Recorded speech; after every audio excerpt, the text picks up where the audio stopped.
I would like to call to order the Senate Committee on Health and Human Services for Thursday, April 1st at 3:43. By way of roll call, I see that Senator Harris, Senator Keykeper, and Senator Hardy are here, along with myself, Senator Ratty, and would like to note for the record that Senator Spearman is excused. If you're following along and want to know how to participate, please Google Nevada Legislature, get on the website. There's a help tab, and there's all the different ways that you can participate in this hearing using our opinion poll, sending an email to the committee to have it part of the record, or registering to testify. I will note that we have 4 bills to hear this afternoon, and so therefore we may need to limit some verbal public testimony. And so do make sure that if you want to get on the record today that you have something in writing sent to us as well. Today we are going to go in order, with the exception that some of our members may need to leave to present in other committees. And so if the sponsor that I need isn't here when their bill comes up, we'll just go on to the next one and then we'll catch them when they come back. So that means that we are going to start with SB 275. So I'm going to go ahead and open up the hearing on SB 275 and invite Senator Harris to the virtual dais. Thank you so much, Chair Ratty. Good afternoon, committee. My name is Dallas Harris. I represent Senate District 11, which is in the southwest part of Clark County. It is absolutely my honor to present to you Senate Bill 275. With me today is former Senator David Parks, Andre Wade from Silver State Equality, Nathan Cisneros, I'm hoping I saying that correctly, from the Williams Institute, and I also have Stephen Page here who will be available to answer some questions.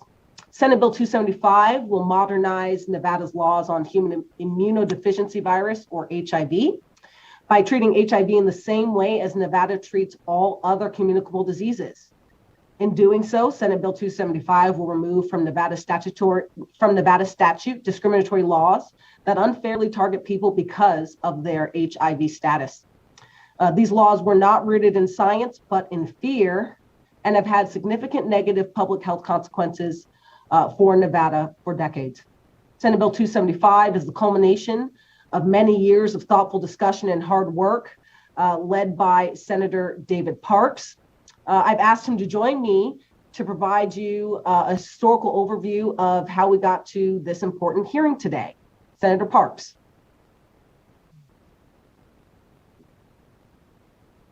Thank you, Chair Ratty and members of the Health and Human Services Committee. Good afternoon. For the record, I'm David Parks. During the 80th session of the legislature, I was successful in getting past Senate Bill 284, which created a task force to examine and make recommendations for the revision of existing statutes related to the criminalization of HIV and AIDS. These statutes, taken under review, grew out of recommendations from an advisory task force created by former Governor Richard Bryan some 35 years ago in 1986. Over the 30 years that the task force was in place, I was a member of that task force. During the early years of HIV infection and the AIDS epidemic, states including Nevada implemented HIV-specific criminal exposure laws. These laws impose criminal penalties on people living with HIV in lieu of their HIV status and who potentially exposed others to HIV. In 1990, the Ryan White Comprehensive AIDS Resource Emergency CARES Act provided states with funding for HIV/AIDS treatment and care, and required every state receiving federal funds to certify that its criminal laws were adequate to prosecute any HIV-infected individual who knowingly exposed another person to HIV. In our legal system, criminalization of potential HIV exposure is largely a matter of state law and not federal legislation. An analysis by the Centers for Disease Control and Prevention and the U.S. Department of Justice found at least 67 laws have been enacted in 33 states explicitly focused on persons living with HIV. The majority of these laws were passed before antiretroviral therapies were developed that reduced HIV transmission risk to zero. Currently, it's possible to be HIV positive and have no detectable presence of the virus. As a person who helped develop Nevada's HIV/AIDS statutes and regulations in the late 1980s and early 1990s, this is an issue that I have wrestled with the last 4 legislative sessions. Over the years, we found that criminalization laws do not support evidence-based public health practices of reaching those that are at high risk for HIV and AIDS. Data indicated people that are at high risk, excuse me, that are high risk for HIV exposure are deterred from testing, which facilitates HIV care and prevention methods that will stop the transmission of HIV. Fear of being charged with life-altering felony charges and prosecuted for living with HIV and not disclosing their status deters both testing and seeking out care. With the passage of Senate Bill 284 last session, a coalition of social service and healthcare professionals from across the state and nation worked diligently to address this issue and develop recommendations for consideration by the legislature in Senate Bill 275. Before I conclude my testimony, I want to shout out a giant thank you to all the individuals and organizations who came forward to work on the SB 284 task force and development of Senate Bill 275. The work that was accomplished was beyond my wildest expectations. I also want to thank Senator Harris for her introduction of Senate Bill 275. Madam Chair, it's long past time for Nevada to modernize its HIV laws. This concludes my prepared remarks. Thank you for your consideration of Senate Bill 275 and the privilege of your time today. Good afternoon, Senator Parks. It is beyond good to see your face and to have you here today. Thank you for being here. Thank you.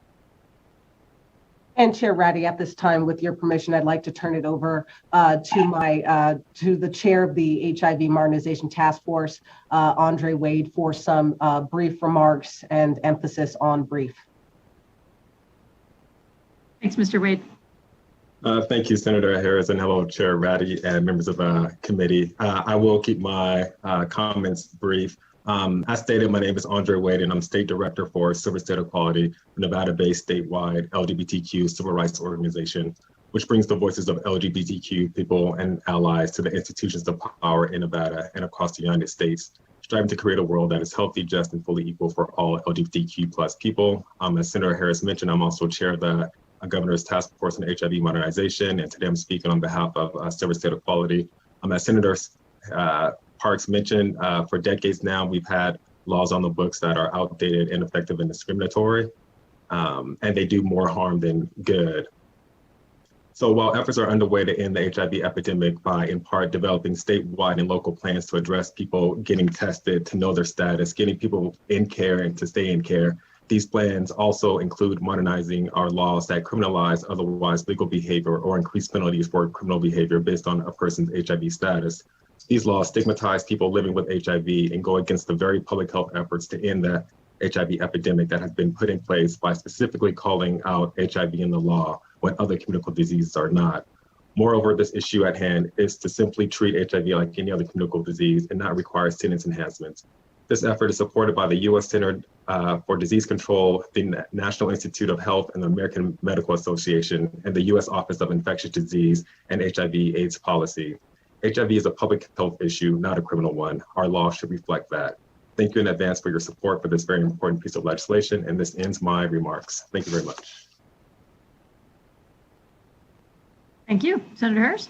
And with your further very, very short indulgence, I'd like to turn it over to Mr. Cisneros from the Williams Institute, just for some factual data that I think would be helpful for the committee. Good afternoon. My name is Nathan Cisneros. I'm the HIV criminalization analyst at UCLA Law's Williams Institute. The task force asked us to analyze data on individuals who came into contact with the Nevada criminal justice system through these HIV-related crimes We've conducted similar analyses in other states, and I'll present some initial findings for you. So top line numbers, we count 37 people who were arrested for HIV-related crimes in the state of Nevada. We count 76 individual HIV-related charges across 67 arrest cycles. This is broadly in line with the per capita rate we've seen in other states and is dozens more than we are able to observe in either press reports or public court documents. What are people being arrested for? About 2/3 of those individual charges are for sex work related charges. So this is solicitation or engaging in prostitution after an a positive HIV test. The other third are for what's labeled intentional transmission of HIV, either intentional transmission, attempted, or conspiracy. So that's what people are being charged for. What about time trends? We see no evidence that arrests are decreasing over time.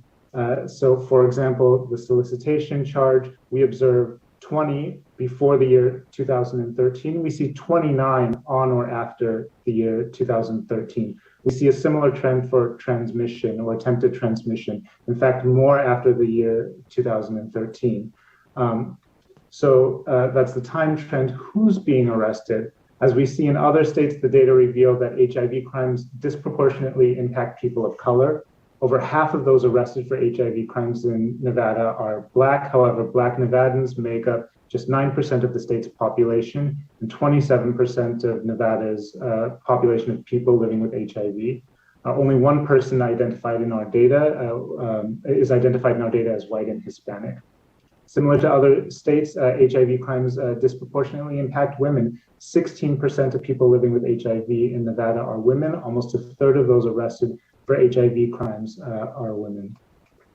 What about outcomes? We see that 30% of all charges resulted in a guilty outcome, that is either guilty at trial or the individual pled guilty. Again, there's a racial imbalance in these guilty outcomes. The overwhelming majority of those found guilty for sex work-related crimes are Black. In contrast, all of the individuals found guilty of transmission-related crimes were white. And I'll stop there. Thank you. Thank you so much. And Chair Ratty, at this time, I am ready to do a section-by-section summary, but if you'd like to just jump to questions, I'm okay with that as well. Up to you, Chair. Senator, I don't know that we need a section-by-section summary, but I think a specific summary of what the bill actually does, if those two things are the same, however you would like to proceed. You got it. I'll try and do somewhere in the middle. And so I hope the committee has had an opportunity to take a look at the conceptual amendment that should be on Nellis. Sections 1, 2, and 5 require orders issued by state and local health authorities requiring a person to undergo medical examination to verify presence of a communicable disease or ordering isolation, quarantine, or treatment due to the presence of or exposure to such a disease, to also state the reasons that the action prescribed by the order are the least restrictive course necessary to prevent, suppress, or control the communicable disease. Section 4 Section 4 language proposed to be added to 441A.040 in the original bill was stricken by the conceptual amendment. Section 3 sets forth legislative findings that the spread of communicable disease is best addressed through public health measures, not criminalization. Section 4 provides an exemption for creating an affirmative defense to a charge under 441A.180. Let's see. Section 6 also states how to determine whether a person acted intentionally under subsection 4. Section 24 of the bill, this is a biggie for us, repeals a provision of existing law that makes it a Category B felony for a person who's tested positive for HIV to intentionally, knowingly, or willfully engage in conduct. And then that would refer you back to Section 6, where they would instead be guilty of a misdemeanor. Section 7 revises conditions under which a court may order a person to be tested for communicable disease. Section 7 requires court to determine whether it's necessary to test the other person to determine the appropriate treatment for a first responder, county coroner, or medical examiner. Section 11 deals with alleged victims or witness to a crime that alleges the crime involved sexual penetration of the victim's body. The health authority must offer to test the person for common sexually transmitted diseases. Section 17 requires the Legislative Council, to the extent practicable, to ensure that people living with HIV are referred to in the Nevada revised statutes using language that's commonly viewed as respectful, and that refers to the person before referring to the disorder. Section 18 clarifies that it's the policy of the state to use similar practices in the Nevada Administrative Code.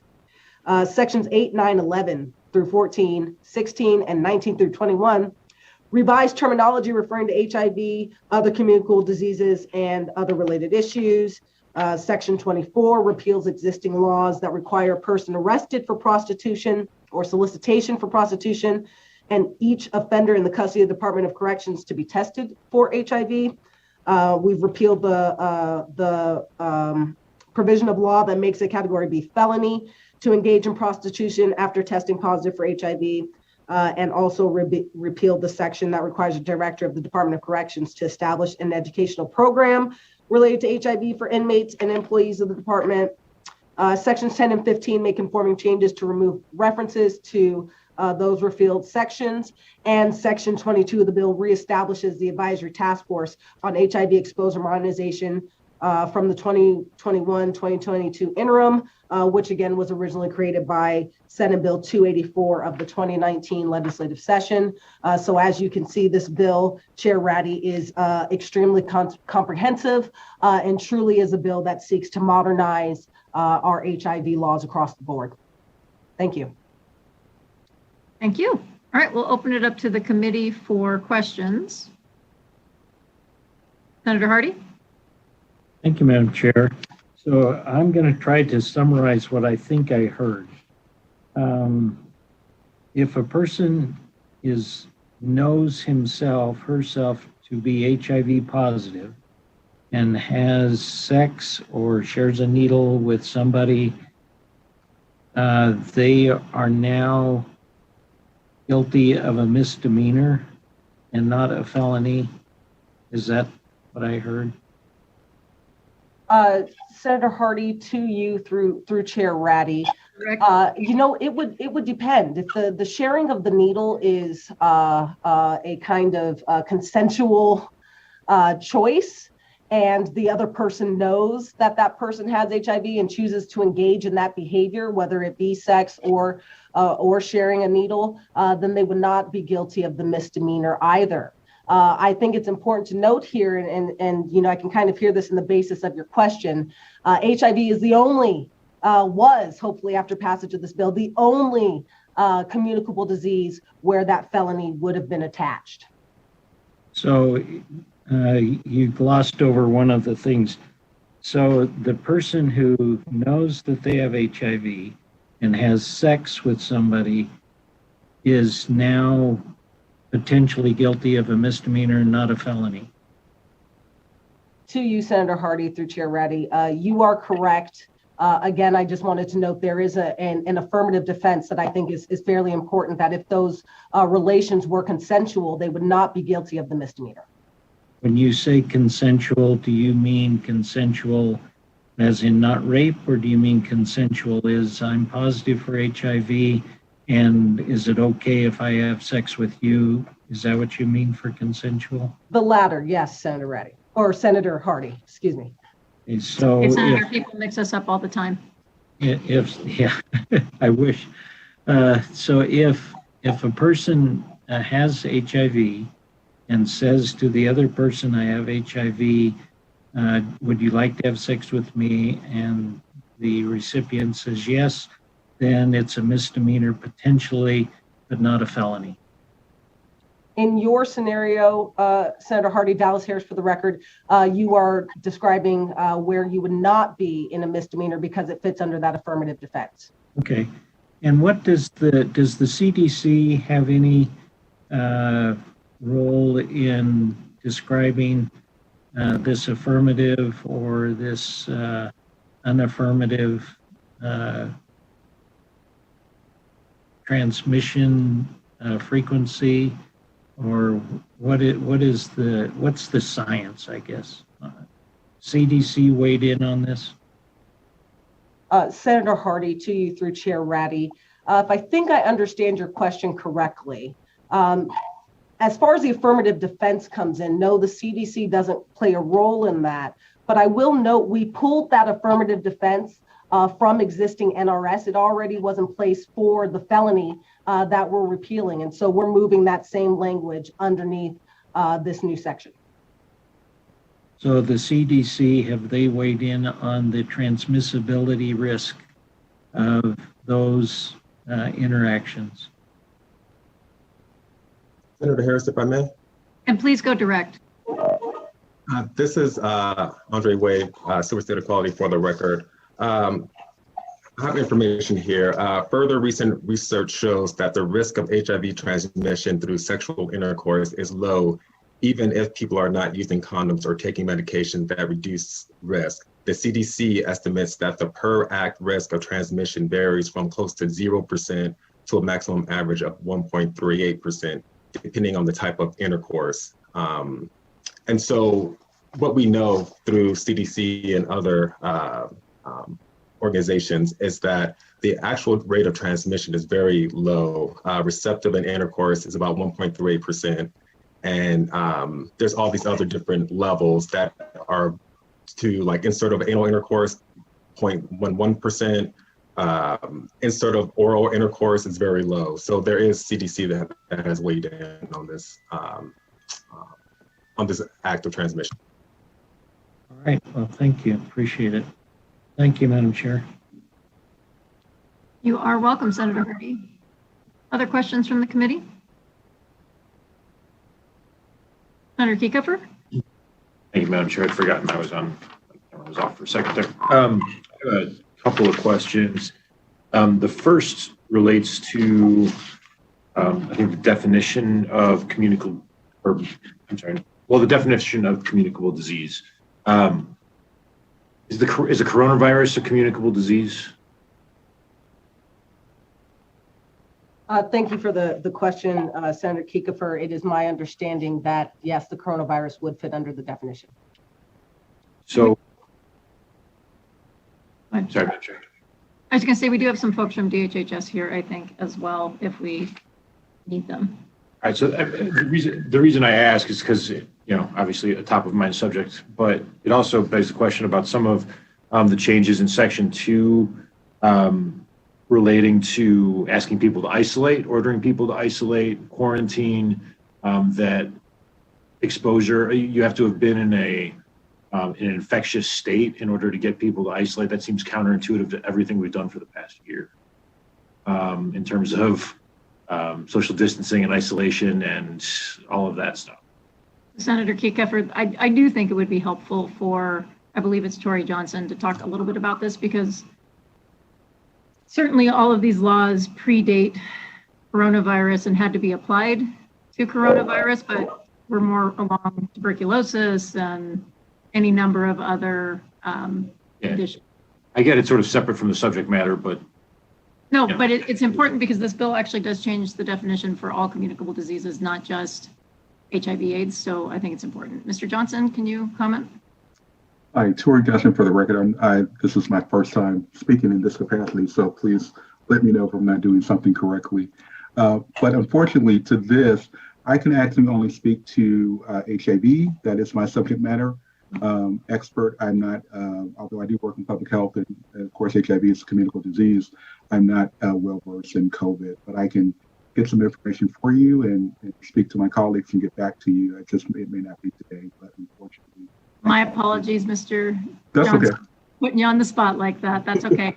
I know, I suspect we'll also have some folks from the county health districts who will testify at some point, and so we can ask them as well.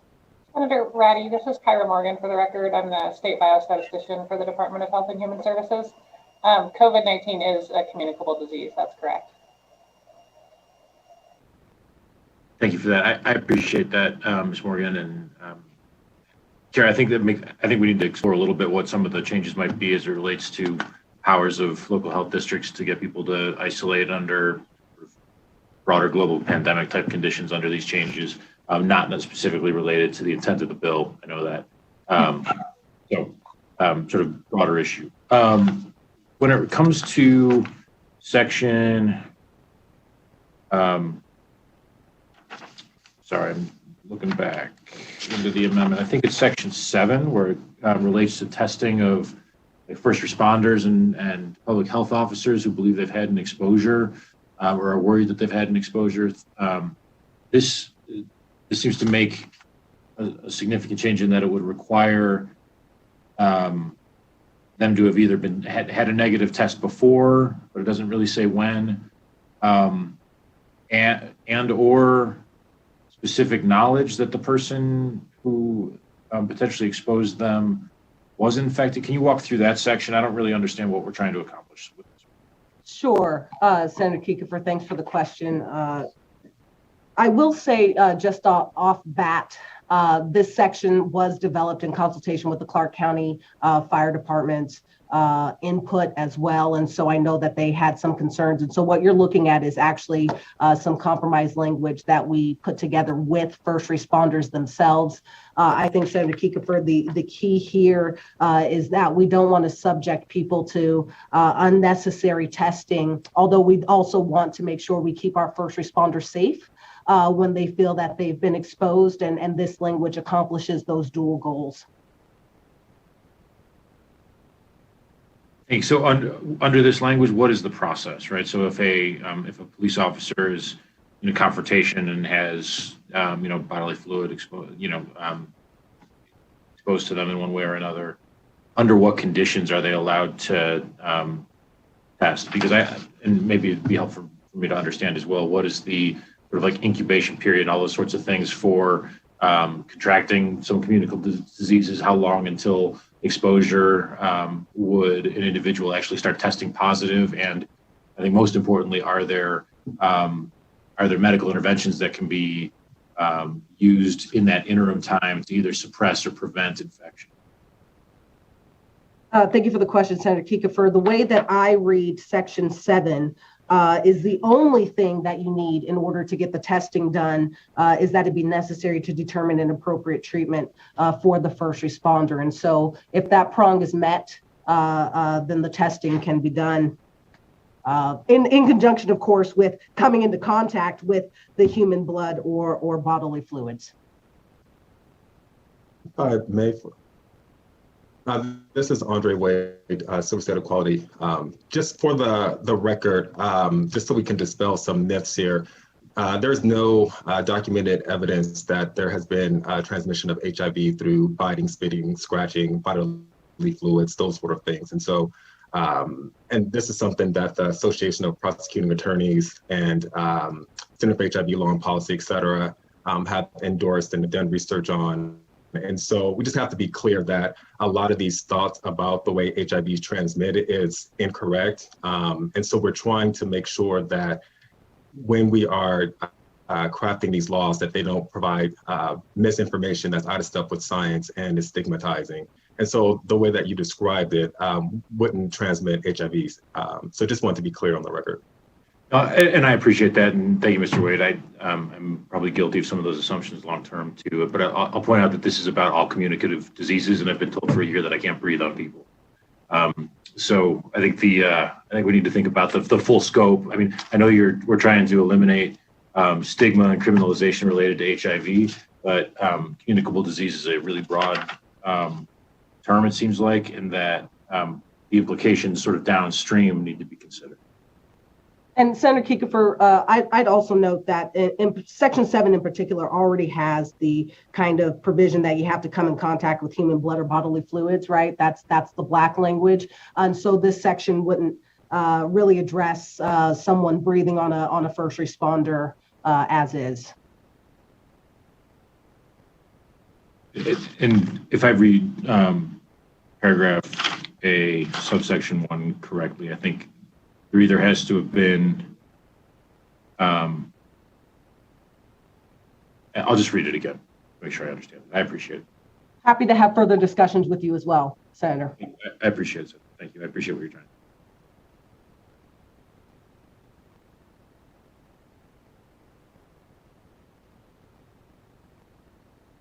Additional questions?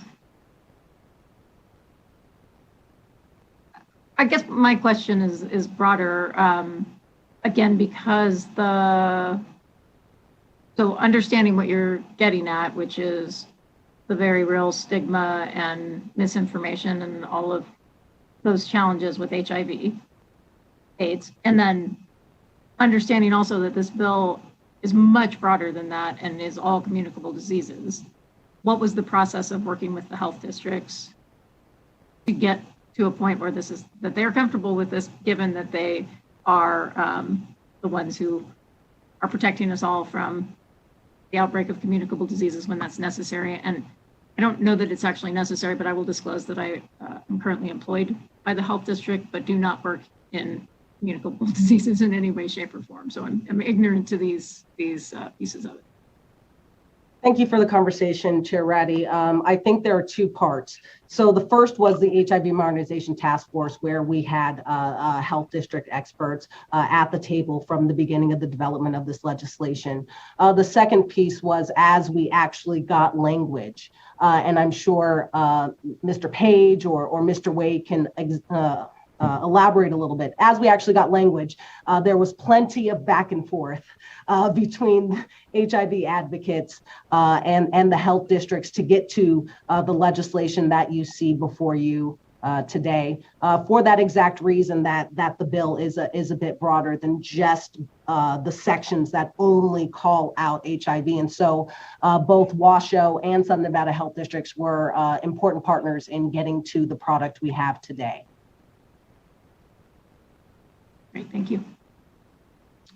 Any additional questions, committee? All right, seeing none, we're going to go ahead and open up the phone for public testimony if you'd like. Oh, sorry. Hey, can I ask one quick question? I'm sorry. We heard earlier from, I think it was Mr. Cisneros, the arrest statistics related to the criminalization provisions that we're trying to eliminate.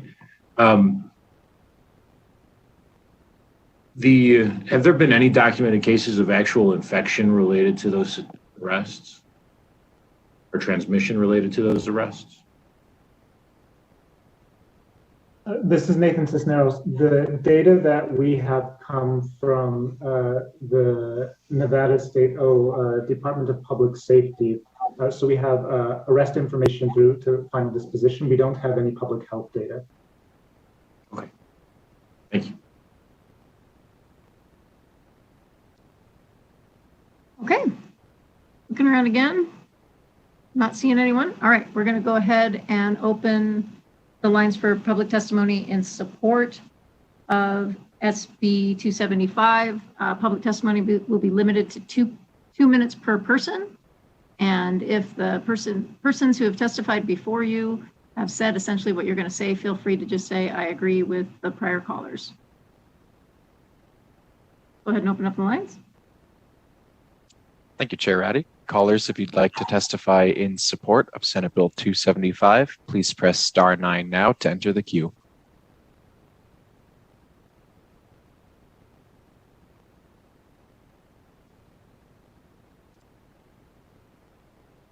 Will the caller with the last 3 digits of 035 please slowly state and spell your name for the record? You'll have 2 minutes and you may begin.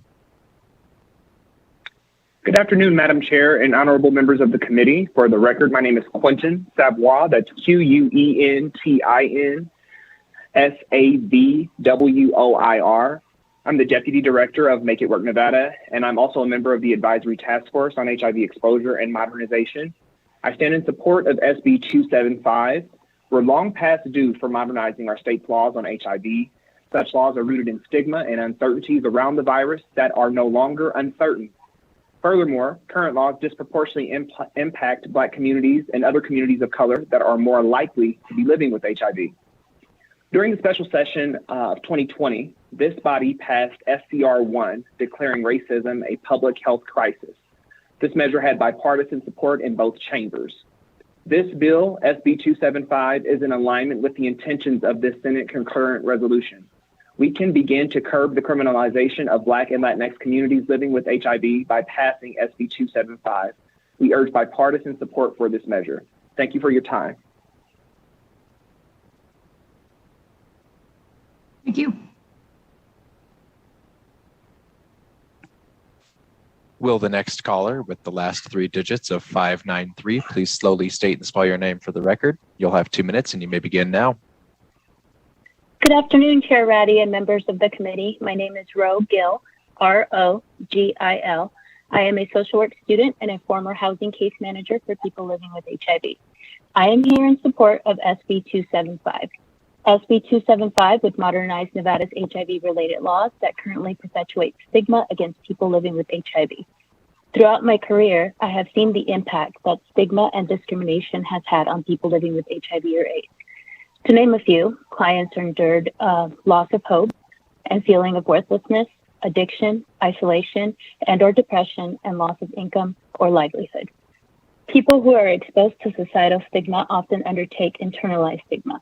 Internalized stigma is the process in which a person believes the negative messaging or stereotypes about themselves.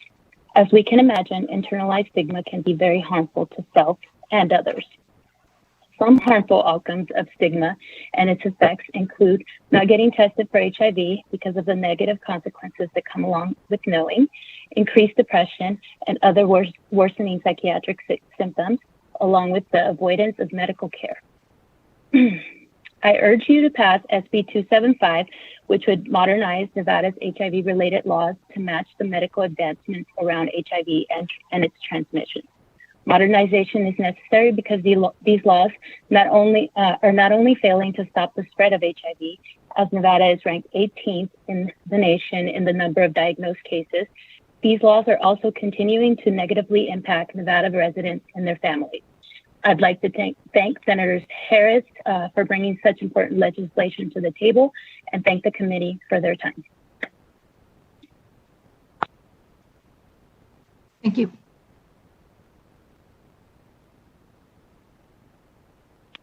Will the next caller with the last three digits of 313 please slowly state and spell your name for the record? You'll have 2 minutes and you may begin.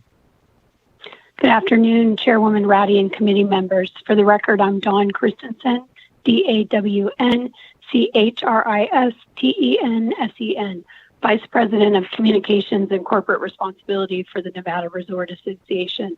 As you know, Nevada's resort industry has a longstanding commitment to corporate social responsibility programs and initiatives and has a history of leadership in this space.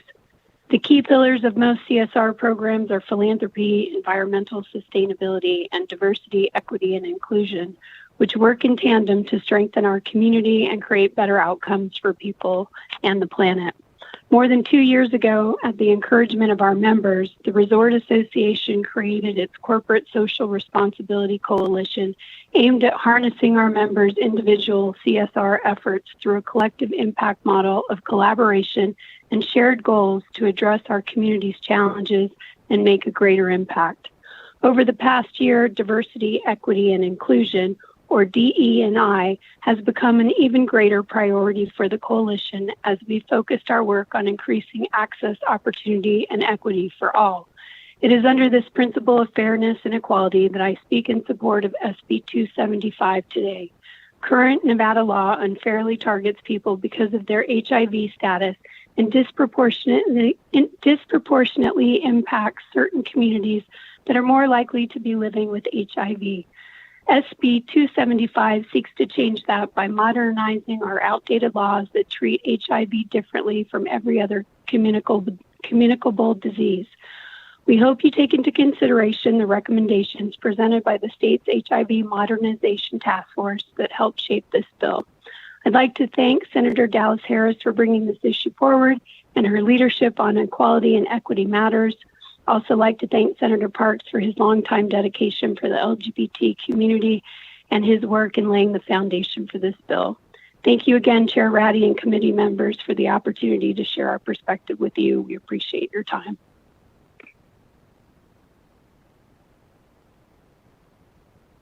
Callers, if you've just joined us and you would like to give testimony in support of Senate Bill 275, please press *9 now to enter the queue.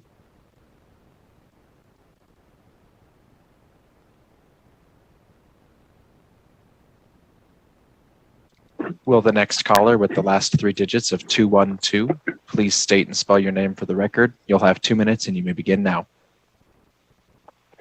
Hi, my name is Kimmy Cole. That's Kimicole. I'd like to say thank you to Chair Ratty and to the committee. There's a great opportunity here to accurately and effectively recognize scientific understanding of the human immunodeficiency virus and to pass legislation that will improve public health while sparing taxpayers the unnecessary burden of paying for onerous and ineffective prosecutions. Laws that have done nothing to mitigate issues that were originally and erroneously intended to help protect society actually accomplish quite the opposite. Outdated laws criminalize an affliction, not actions that cause intentional harm to others. Understanding of HIV long ago passed original, archaic, inaccurate understandings of an affliction that can be effectively monitored and treated for long-term quality of life. It's time to correct this situation and move on. I urge your support of Senate Bill 275. Thank you for your time.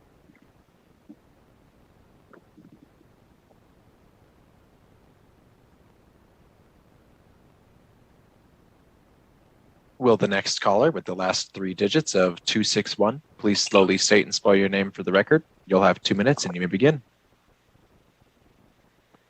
Good afternoon, Chair Ratty and Senate Committee on Health and Human Services. Thank you for this time. For the record, my name is Jasmine Margarita Tobin. Jasmine, Jasmin, Margarita, and Tobin, T as in Tom, O, B as in boy, O, N as in Nancy. I go by Jazz. I am an organizer with Planned Parenthood Votes Nevada. Planned Parenthood Votes Nevada is in favor of SB 275. Current Nevada law treats the HIV epidemic as a criminal offense rather than a public health crisis. With science and with knowledge, we know better. And so this is our opportunity to do better. Criminalization is not the answer. It never was. Science is. Despite advances in HIV care and science like PrEP, pre-exposure prophylaxis, and undetectable equals untransmittable, or U equals U, Nevada's HIV criminalization laws are still based on decades-old science. Criminalization discourages testing, treatment, disclosure, and results in stigma and preventable deaths. Whether it's the horribly mismanaged AIDS epidemic in the 1990s or the coronavirus pandemic, BIPOC and LGBTQ plus individuals suffer the most and have led the moment for justice for their communities. This bill is an act of long overdue justice and aligns with the needs of Nevadans. Please support SB 275. Thank you again. Thank you.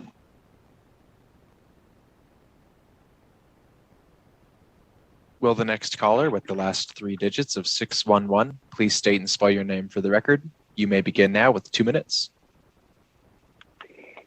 Thank you, Madam Chair and members of the committee. This is John Puro from the Clark County Public Defender's Office, and we stand with our community partners and ask you to pass SB 275, which modernizes our laws and removes some of the outdated and discriminatory laws that were passed during a time when we as a society used HIV to stigmatize and discriminate against our LGBTQ community. Instead of dealing with HIV as it is, a public health issue, Nevada's criminal code has been used as an ineffective hammer to solve problems the criminal code was never designed to solve. As Maya Angelou instructed us, do the best you can until you know better. And then when you know better, do better. We now know better, and it's time to do better and modernize our laws. We urge you to pass 275. Thank you.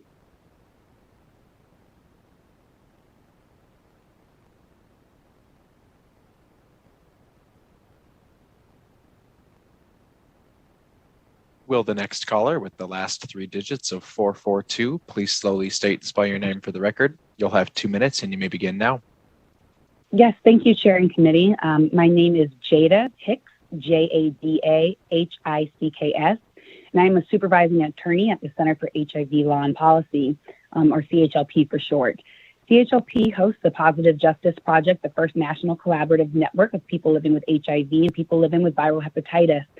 and allies working to end criminalization of HIV and all stigmatized diseases. This work includes working with local coalitions in 19 states on bill drafting and legal support, collaborations with the Association of Prosecuting Attorneys, and even collaborations with law enforcement and correction officers to draft our statement on public health and public safety pathways for criminal justice system response to COVID-19 this past May.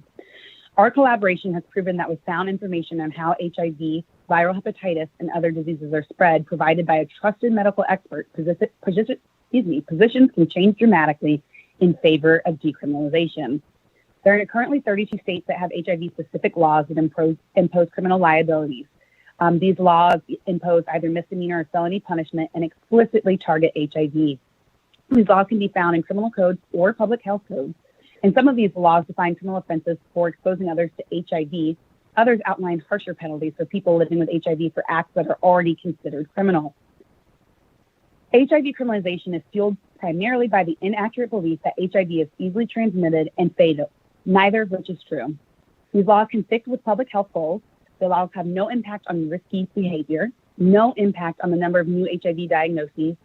There could be a disincentive actually to learn your HIV status because you must know about your HIV status to face prosecution. It drags law enforcement into what is essentially a public health issue without training on how these diseases actually are transmitted, prevented, and treated. And research shows that most prosecutions target Black men and women, sex workers for solicitation, and those that suffer from a mental illness. Government policies enshrine outdated understanding of disease transmission, also enshrine stigma at odds with public health campaigns and that the campaign to end the epidemic. Many in law enforcement are not only supporting. We're at 2 minutes, so if you could wrap it up. Yes, ma'am. Many in law enforcement are not only supporting but leading the charge to approach HIV from a public health perspective instead of through the criminal justice legal system. Thank you for your time and opportunity to address the approaches that CHLP believes are fundamental to ending the HIV epidemic in Nevada. Thank you.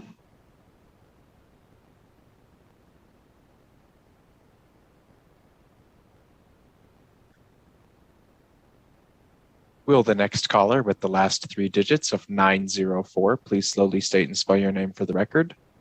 Caller, it looks like you're still muted, so you can try to press *6 to unmute yourself. You'll have 2 minutes and you may begin now. Good afternoon, Chair Ratty and members of the committee. My name is Alex Camberos. That's C-A-M as in Mary, B as in boy, E, R as in Romeo, O-S. And today I'm speaking on behalf of Battleborn Progress. We are a nonpartisan organization in Nevada to ensure fairness and an equal opportunity to succeed for all Nevadans. We're speaking in support of SB 275. Current Nevada laws regarding HIV criminalization are outdated, ineffective, and discriminatory. These laws were first established decades ago during the height of the HIV/AIDS epidemic when little was known about it. This led to disproportionate marginalization of gender and sexual minorities and communities of color. We cannot punish HIV-positive Nevadans when we have so few state and community resources available to them. This criminalization fails to prevent the spread of HIV by discouraging testing, treatment, and disclosure. We support SB 275 because it will modernize Nevada's outdated HIV laws to eliminate stigma and promote public health. If we as a state want to end the HIV epidemic, we should all support SB 275. We'd like to thank Senator Harris and Senator Parks for their leadership in presenting this bill, and we thank members of the committee for their consideration. Thank you. Thank you.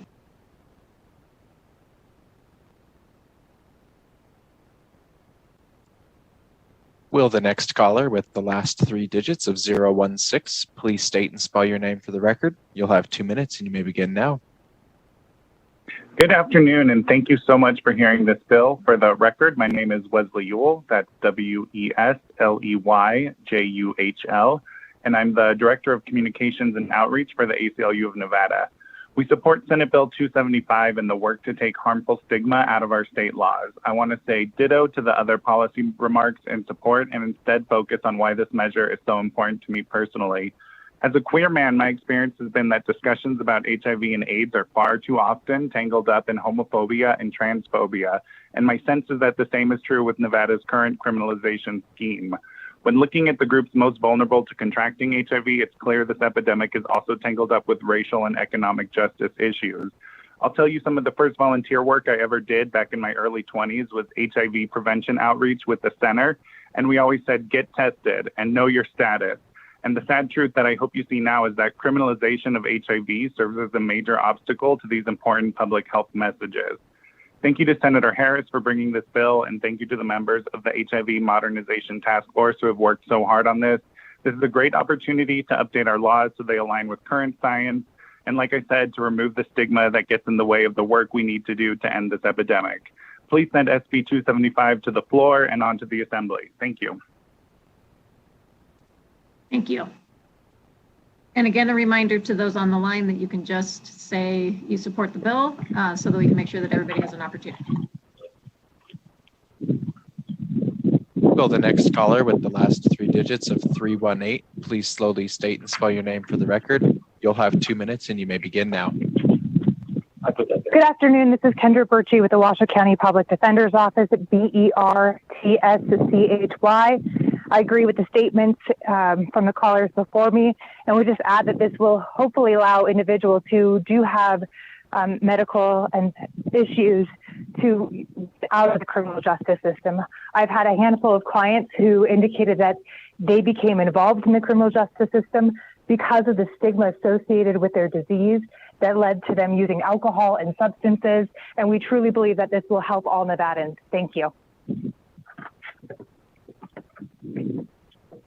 Thank you. Will the next caller with the last three digits of 765, please slowly state and spell your name for the record. You'll have 2 minutes and you may begin. Hello, my name is Caitlin Gwynn, CAITLIN-GWIN. I'm with the Sex Worker Alliance of Nevada, and we believe that SB 275 will improve the health and safety of those who engage in sex work. We know that the pattern of criminalization only makes it more likely that folks will continue in this work and make it harder for them to leave the industry if they so desire. Criminal records make it harder to get traditional employment, and fines and expenses incurred throughout arrest and incarceration make folks more financially vulnerable and therefore more likely to, you guessed it, engage in sex work. We applaud the efforts of Senator Harris and the community advocates, and we thank you all for this important legislation. Thank you. Thank you. Callers, if you've recently joined us, we are on testimony in support of Senate Bill 275. If you'd like to give testimony in support of the bill, please press *9 now to enter the queue if you have not already done so.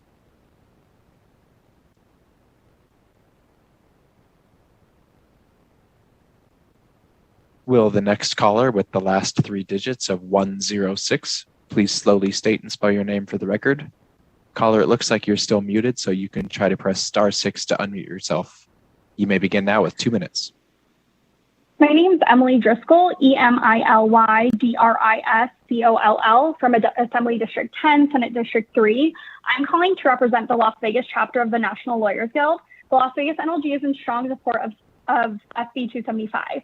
HIV is currently the only disease that criminalizes people just for having it. Current law does not protect people. In fact, it puts Nevadans at risk for transmission. Current law disincentivizes people from getting HIV tests because knowing your status means that you're more likely to receive felony charges. Resultantly, Nevada laws governing HIV have put vulnerable Nevadans at risk for criminalization and unnecessary disease spread. These laws disproportionately affect members of the gay community, trans people, and street-based sex workers, all of whom are disproportionately impacted by racism, sexism, and poverty. If 275 were to be passed, Nevadans could safely seek treatment and testing for HIV and remain non-transmittable without having to worry about the stigma surrounding the virus. To those who oppose 275, I ask, who do you wish to punish for having HIV? What does our community get from giving people felonies for having HIV? Existing laws come from fear and homophobic campaigns that aim to harm people who did not fit the framework of an acceptable citizen. These laws disproportionately impact Black and Indigenous people of color, gay people, trans people, and poor people. NLG urges support for 275 for the sake of public safety and equality. I yield my time. Thank you.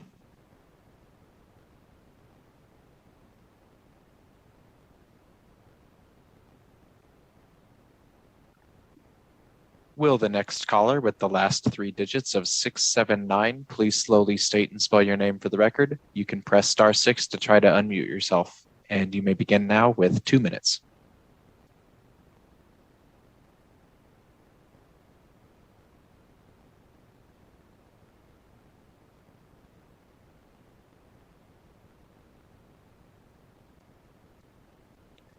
Once again, caller with the last 3 digits of 679, please press *6 to unmute yourself. You may begin now with 2 minutes, and please slowly state and spell your name for the record.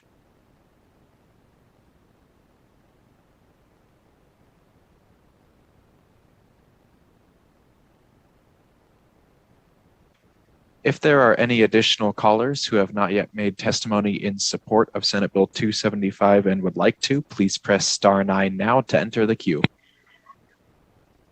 Hello, I'm so sorry. Can you hear me now? Yes, we can. Caller, please proceed. Okay, thank you. My name is Connie Shear, CONNIE SHEARER.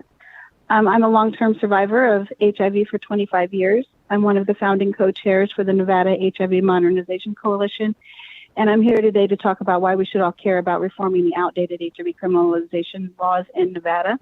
First, I'd like to thank Chairwoman Ratty and the Health and Human Services for their time today, Senator David Parks and Senator Dallas Harris for presenting this bill and championing this bill. It means so much to me. We have made significant advances in our scientific understanding of HIV and the medical interventions available to treat it. So our laws should reflect this progress, and they should not criminalize behavior that poses no risk of transmission.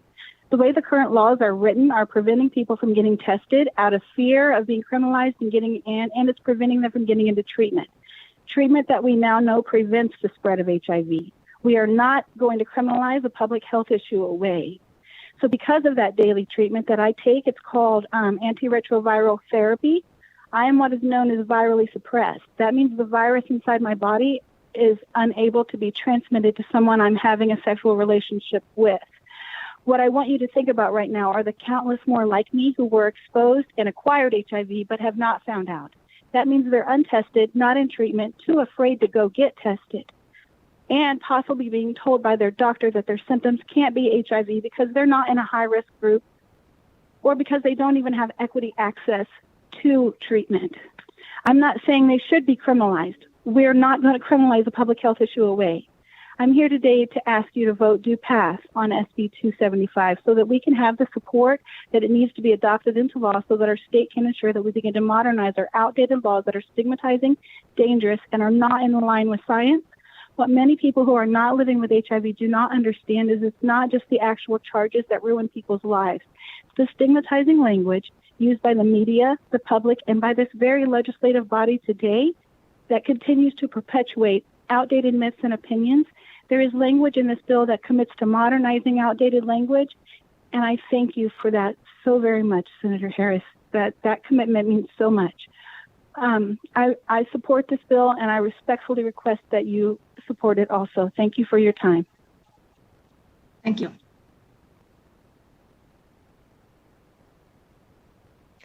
Chair Ratty, at this time, there are no additional callers wishing to give testimony in support of Senate Bill 275.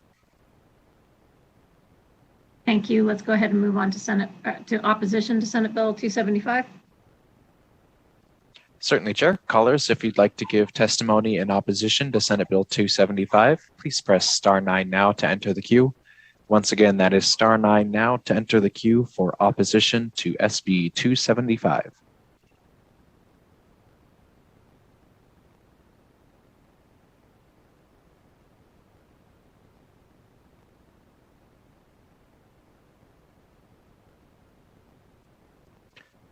Once again, please press *9 now if you would like to give testimony in opposition to SB 275.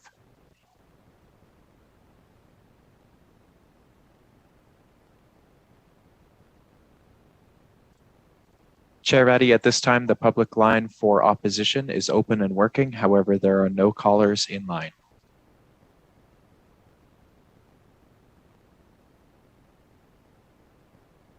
Thank you. Let's go ahead and move to neutral testimony. Is there anybody in the Zoom room who needs to testify in neutral on this bill?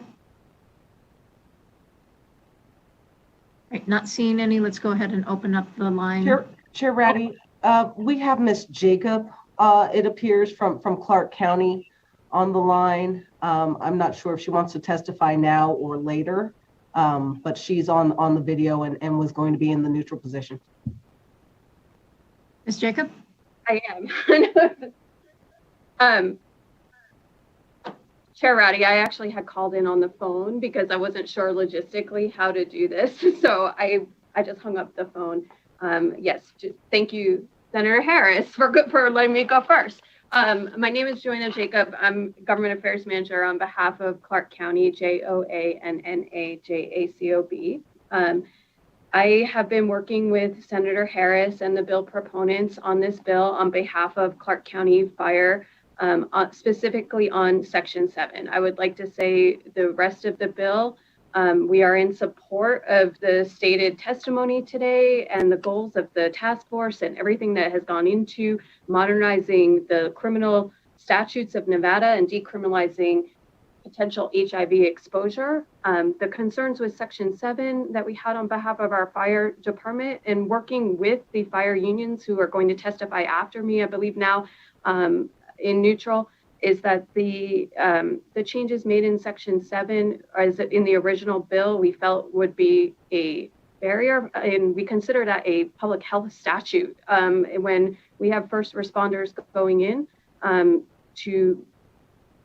in response to an emergency and they come in contact with the public, if they are exposed to a communicable disease, it is the position of Clark County Fire that we always have to err on the side of safety on behalf of our employees and get them tested as soon as possible to find out if they were exposed. So we are going to continue to work with the senator and the bill proponents on this language. The amendment that was presented today, has been the product of a lot of work, and we thank the senator and the bill proponents for working with us. We are still have some concerns about the fact that it's shifting the burden of proof in a public health statute, and this is not a criminal statute, and so that is our concern because it applies to all communicable diseases. But Senator Harris has been very receptive to our comments and will continue to work with us, and so we are neutral today. We'll continue to participate. So thank you. Thank you. EPS, if you want to go ahead and open up the line for neutral testimony.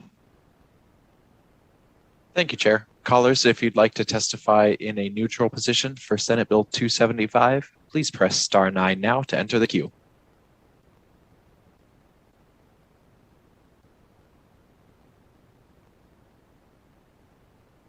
Will the caller with the last 3 digits of 200 please slowly state and spell your name for the record. You'll have 2 minutes and you may begin now. Good afternoon, Chair Ratty and members of the committee. Bradley Mayer, BradleyMayer of Argentum Partners, for the record here today on behalf of the Southern Nevada Health District. I want to thank Senator Harris as she's consistently brought public health to the table during this process and has valued our input as this bill has been crafted. And so, I just wanted to acknowledge that we've been at the table and say that we're going to continue to work with Senator Harris on any additional amendments that might be coming forth before the work session on this bill, especially as it relates to the communicable disease discussion Senator Keycapper referenced, in addition to Section 7 that Ms. Jacobs referenced, and also Section 11 regarding testing timelines. We're going to continue to work together as we work to get this bill through. Thanks so much. Thank you. Will the next caller with the last 3 digits of 871 please slowly state and spell your name for the record. You'll have 2 minutes and you may begin. Hi, I'm sorry. My name is Elisa Howard. I was trying to get in on the call for to be in for the bill, not for neutral. Is it still possible to do that? If you could just make very brief remarks. I'm sure. Good afternoon. My name is Elisa Howard, ALISAHOWARD for the record.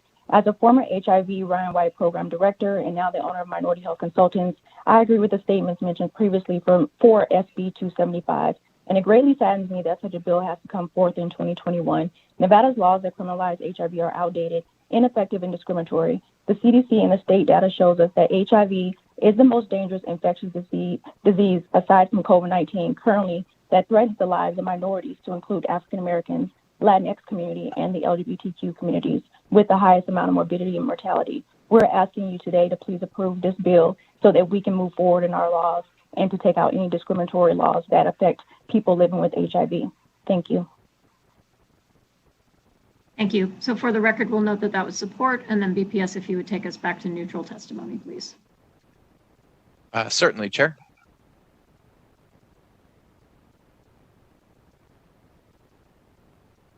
Will the next caller with the last three digits of 721 please slowly state and spell your name for the record? You'll have 2 minutes for neutral testimony. You may begin. Good afternoon, Madam Chair, committee members. My name's Todd Inglesby, TODDINGALSBEE, representing the professional firefighters of Nevada.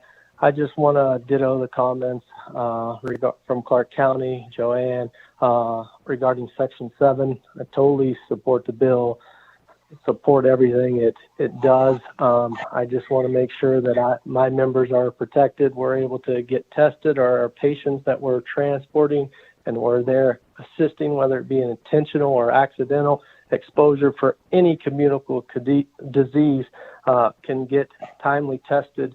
So we're not spreading that disease. We can take counter medication to prevent us from getting the disease, all those things. But again, thanks to Senator Harris and everybody who's been willing to work with us on this bill. And that's it. We're neutral for now, but looking forward to getting where we can all agree and get this legislation passed. Thank you. Thank you.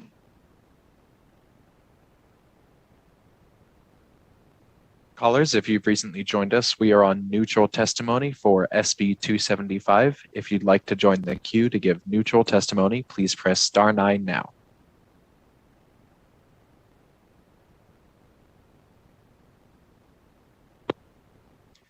Will the next caller with the last three digits of 913 please state and spell your name for the record? You'll have 2 minutes and you may begin. Hello, my name is Jennifer Howell, JENNIFER Thank you, Madam Chair, members of the Senate Committee on Health and Human Services. I would like to also extend a special thank you to Senator Harris for taking on the great duty of sponsoring this legislation. Also, thank you to Senator Parks for his ongoing leadership and support of HIV efforts and human rights in our state. I'm the Sexual Health Program Coordinator with Washoe County Health District. I'm also a member of the Governor's Advisory Task Force on HIV Modernization and the Public Health Co-Chair for the Northern Nevada HIV Prevention Planning Group. Washoe County Health District supports modernizing HIV-related statutes to match the extraordinary advances in HIV care and prevention. These efforts are needed to end the HIV epidemic, which is within our grasp. Washoe County Health District is neutral in support of the bill at this time. We have submitted suggested amendments reflecting the collective feedback of our public health partner, Southern Nevada Health District, and ongoing community discussions. Some items continue to be worked through, and we greatly appreciate the patience and support of Senator Harris and our community partners. Moving HIV into the public health realm to be addressed the same as other communicable diseases assists public health with intervening in proven ways by expanding access, building trust within the community, and using evidence-based interventions in achieving healthier outcomes. Yet we have the need for legislation that allows us to address and intervene in an expeditious manner, given the diverse communicable diseases that are covered under NRS and NAC 441A. With that, we look forward to working with the Senator, the community, and our public health partners to decreasing the stigma that drives this epidemic through community collaboration and through evidence-based public health intervention. Thank you for your time and consideration. Thank you. Callers, if you've recently joined us and you want to give neutral testimony for SB 275, please press *9 now. Once again, that is *9 for neutral testimony.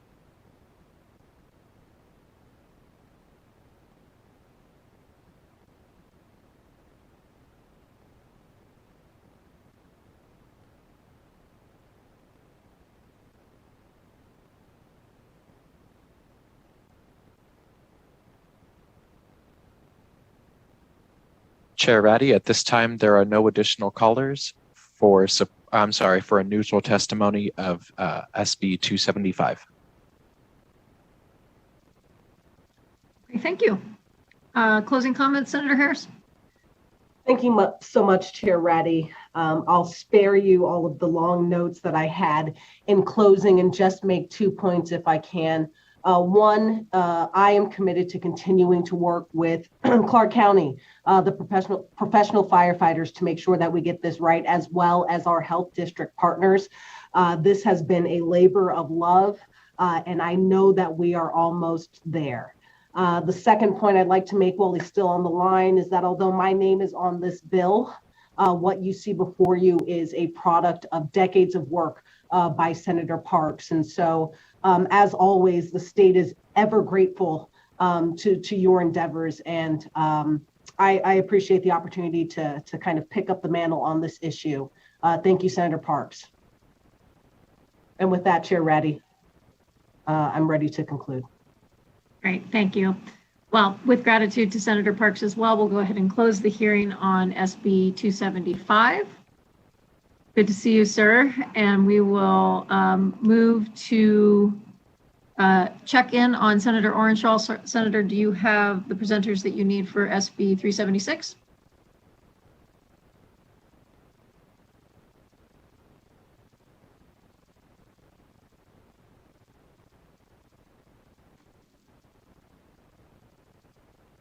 Senator Orenshaw, are you there? It looks like you're in our Zoom.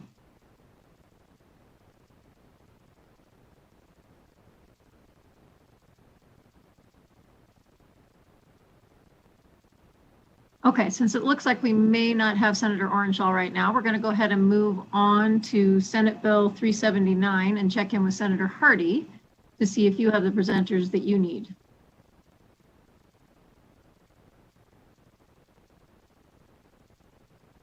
Thank you, Madam Chair. Is that a yes? Are you prepared to go? Okay, great. So we're going to go ahead and open the hearing on Senate Bill 379, and I invite Senator Hardy to present this bill on behalf of the Interim Committee on Healthcare.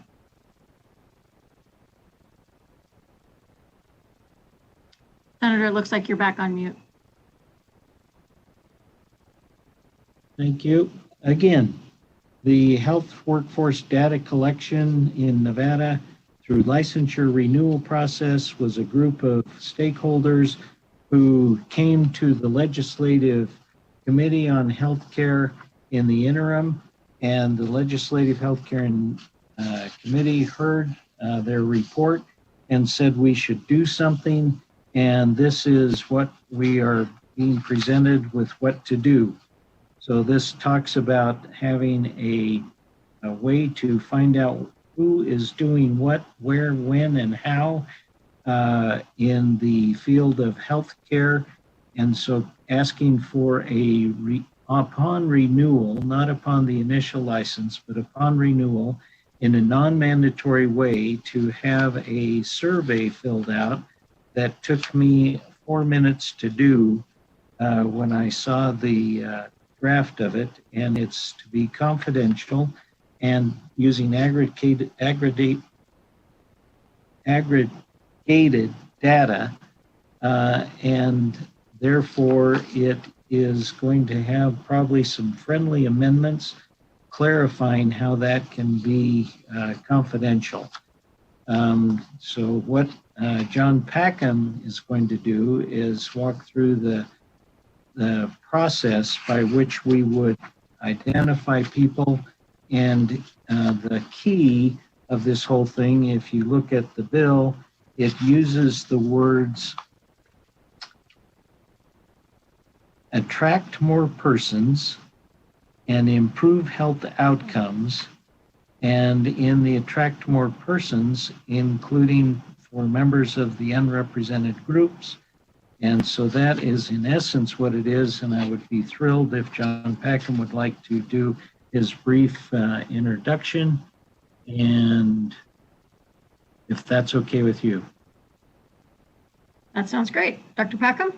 Yes, thank you, Chair Ratty and members of the committee. For the record, I'm John Packham. I'm Associate Dean in the Office of Statewide Initiatives at the UNR School of Medicine. I'm also co-director of the Nevada Health Workforce Research Center. And just to echo and maybe expand just briefly on some of the comments made by Senator Hardy, at the heart of this bill is to utilize licensure renewal for health professions in Nevada, physicians, nurses, mental and behavioral health workers, and so forth, to try to capture better data, more accurate data, more complete data on where they practice, the extent to which they represent or reflect the populations they serve, and to inform public policy in the state of Nevada.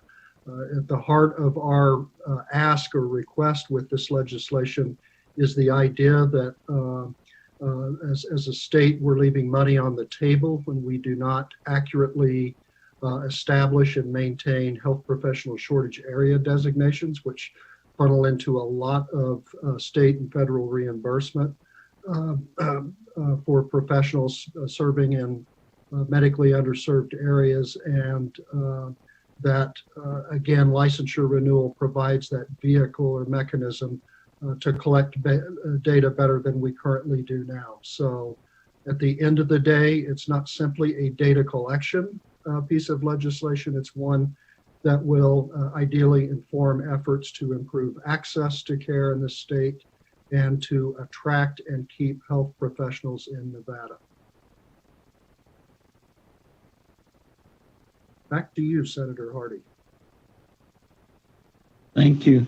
Madam Chair, I think this could be typified as something that is a positive going forward to attract people to not only come to Nevada, but to stay in Nevada, that look like the people they serve, look like the people and sound like the people they talk to. In other words, we have special groups of people that need care, and we have not been very good at doing it. So this is looking at how can we do that? How can we deliver care to the people who need it? And as we've pointed out many times in the BIPOC community, we need to get people their immunizations, we need to get them their screenings, we need to get them their care. We need to develop a trust factor, a confidence factor, and this survey will help us point to what we can do better, who we need to recruit. So Section 6 of the bill talks about the director shall establish a healthcare workforce working group, and then proceeds to say all of these people are probably going to be those that are interested and have expertise, including members of the state employees. And it lists out the chapters of all of the healthcare providers that this would go to, this survey would go to, upon renewal of their license. So we don't discourage anybody from getting their license, but upon renewal, and does not mandate it. Now, one of the things that we've heard from more than one person is how do we keep it confidential? And that's where I say I fully anticipate a group of people working together to come up with language. Keith Lee, Dan Musgrove, Susan Fisher have all expressed a desire to come up with language that keeps the aggregated data confidential so that people can't be identified individually by the survey results. And that, in essence, Madam Chair, is the bill. We want to do something and move forward and get something positively done, especially for those people who need it. Thank you. Thank you. I'll go ahead and open it to the committee to see if there are questions.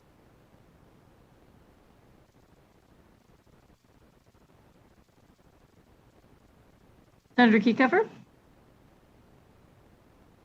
Thank you, Madam Chair. So all of the data collection voluntary on the part of the providers? Is that what I heard you say? That's correct. Okay. And it's done through a web portal that is now being directed straight to the department via the amendment and not the actual licensing boards? I'm going to let John Packham answer that question, but that is one of the questions, is where would it be best protected? That I think we need to make sure that we get it to the right place. And I will also note that we have Cody Finney here from the Department of Health and Human Services, who can answer any questions regarding the role of DHHS. And sure. So I'll be happy to take a first stab at that. Again, John Packham, for the record. The idea would be to use that licensure renewal. So let's say you are a physician or nurse, you're completing your renewal online through that application. In the proposed amendment, there would be a link that would take you to the DHHS site where you would complete the supplemental questions and then return back to your licensure renewal and submit that. Again, those questions would be voluntary. I would never want to do anything that would stand in the way of an individual getting relicensed. We don't want to be a barrier there. And so the idea would be, again, to ask 8 to 10 minutes tops every 2 years for you to tell us where you practice. Do you work in a health professional shortage area, et cetera, et cetera. And there's ways to streamline those questions to where it's not a burden. I would also add that there are ways to streamline this so that 2 years from now, 4 years from now, you're not answering the same questions like you do when you go to the dentist every year and they ask you for that health inventory on that checklist. It would be nothing like that. You would simply be verifying and adding any changed information. Okay. Thank you. I Cody, appreciate any that. thoughts?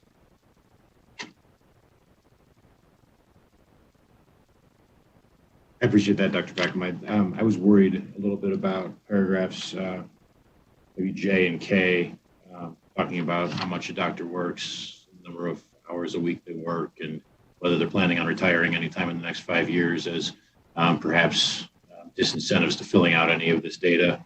But as long as maybe you can pick and choose which one to submit, that might be a way to get people to actually fill it out.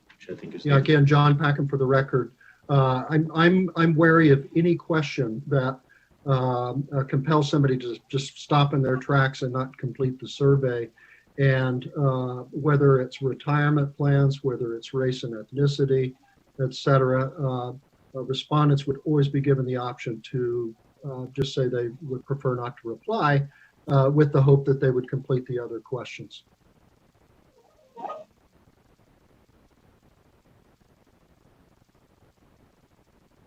And Senator, because we are referring to an amendment, I think it perhaps could be helpful to have some clarity, because there were multiple amendments that were submitted as exhibits to this. I just want to acknowledge that this is one of the bills that dropped relatively late, got scheduled with a relatively short turnaround. And so there are amendments from Dan Musgrove, Nevada State Board of Osteopathic Medicine, and the Nevada Board of Medical Examiners. What I anticipate is they're all interested in the same thing, and we're going to come to common language for your work session whenever you would like to have it. Tuesday. Tuesday's fine. Great. Okay. So just want to make sure everybody's working off of the same documents for the purposes of this hearing today. Thank you. All right. Any additional questions? All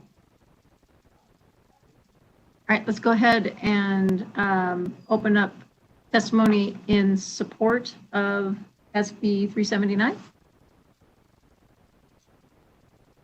Thank you, Chair. Callers, if you'd like to testify in support of Senate Bill 379, please press *9 now to enter the queue.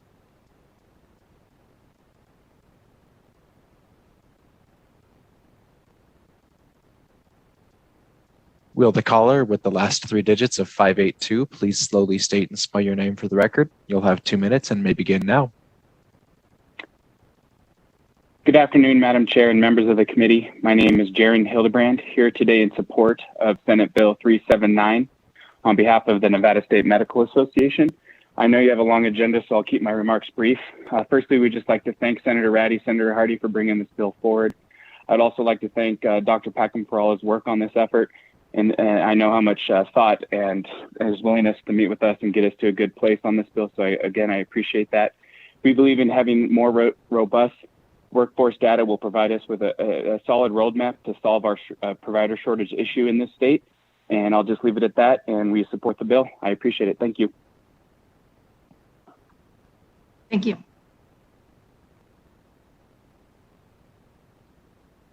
Will the next caller with the last three digits of 200, please slowly state and spell your name for the record. You'll have 2 minutes and may begin. Hi, good afternoon, Chair Ratty, members of the committee. Bradley Mayer again from our Jensen partners for the record. Here today on behalf of the Southern Nevada Health District. That's BRADLEYMAYER. And we just wanted to support our friend Dr. Packham at the Nevada Public Health Association, who's been working on this, and we worked with him to submit this to the Interim Health Committee. And we appreciate this bill coming forward, and we hope we can urge your support. Thank you so much.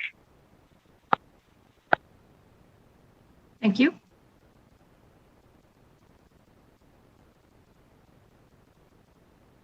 Will the next caller with the last three digits of 398, please slowly state and spell your name for the record. You'll have 2 minutes and may begin.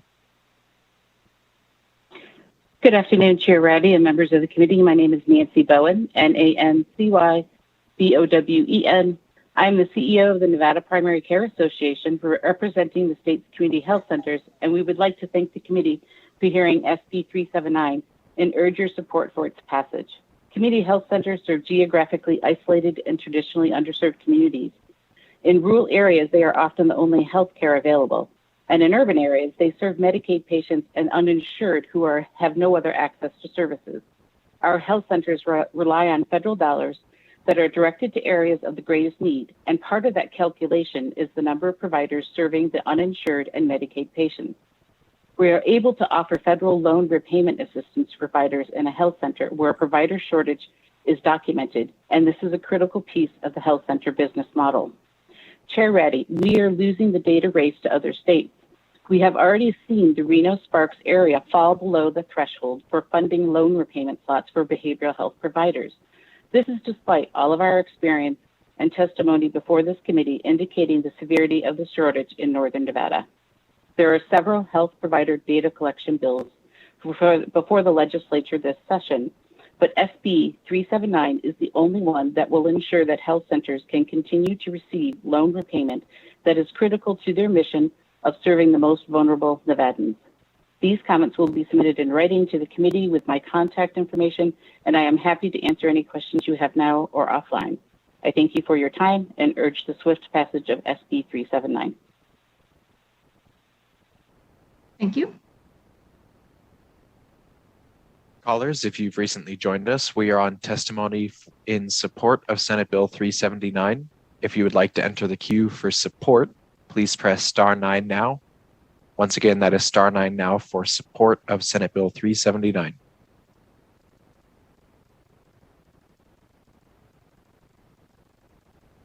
Will the next caller with the last three digits of 672, please slowly state and spell your name for the record. You'll have 2 minutes and may begin.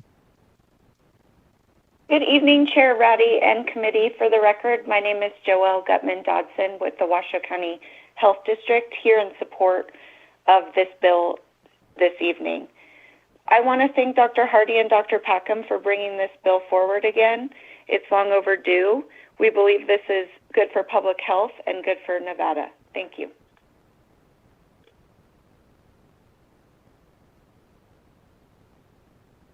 Thank you. Chair Ratty, at this time, there are no additional callers wishing to give support for Senate Bill 379. Fantastic. Let's go to opposition. Certainly, Chair. Callers, if you'd like to testify in opposition to Senate Bill 379, please press *9 now to enter the queue.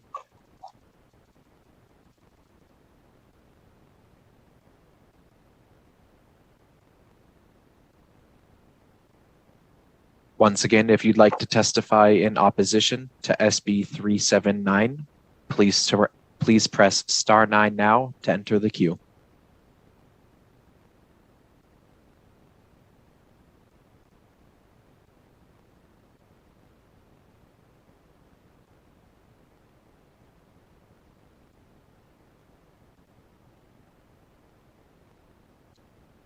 Chair, at this time, the public line is open and working. However, there are no callers wishing to give testimony in opposition to the bill. Thank you. Let's go ahead and see, is there anybody on the Zoom that needs to testify in neutral? Ms. Finney? Thank you, Chair Ratty. Cody Finney for the record, P-H-I-N-N-E-Y. I'll be very brief. I just am here to share that it's been my privilege to work with this group during the interim with Dr. Packham on the what started as a Governor's Association project and became this with other states, and it's been very enlightening. And the Department of Health and Human Services is convinced that this would allow the availability of this data would be beneficial to the primary care office and their efforts toward those designations for health professional shortage areas. And other areas of the department are certain that this data, the availability and our ability to analyze it would do exactly what Dr. Hardy described, allow us to help get people services from people that look and sound like them in a much better way than we can currently. So I just wanted to say thank you to Chair Ratty and Senator Hardy for their work on this, and Dr. Packham. We've got the Office of Analytics on board as well to help with any privacy about the concerns about the data privacy, and we're on standby to help as we can with any amendments. Thank you very much. Thank you. BPS, let's go ahead and open up the line for neutral testimony on SB 379. Thank you, Chair. Callers, if you'd like to testify in a neutral position for Senate Bill 379, please press star 9 now to enter the queue.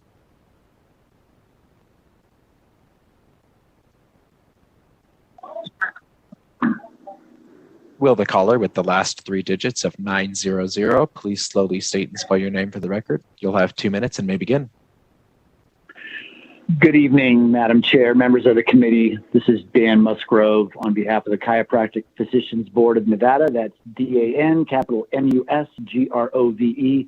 We are in neutral today. Simply appreciate the goals of Senator Hardy and Mr. Packham, as well as DCFS.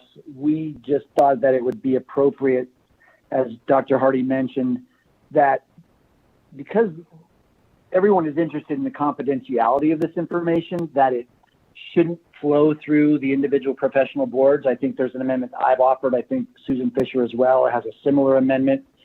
We just think it should go directly to the director, and whatever porthole he creates, I think we could easily figure out a way to verify that any applicants or current members of our boards have registered. It simply takes us out of the middle and further protection for very important confidential data. And again, we're here in neutral, and thank you for the opportunity to testify this evening. Thank you.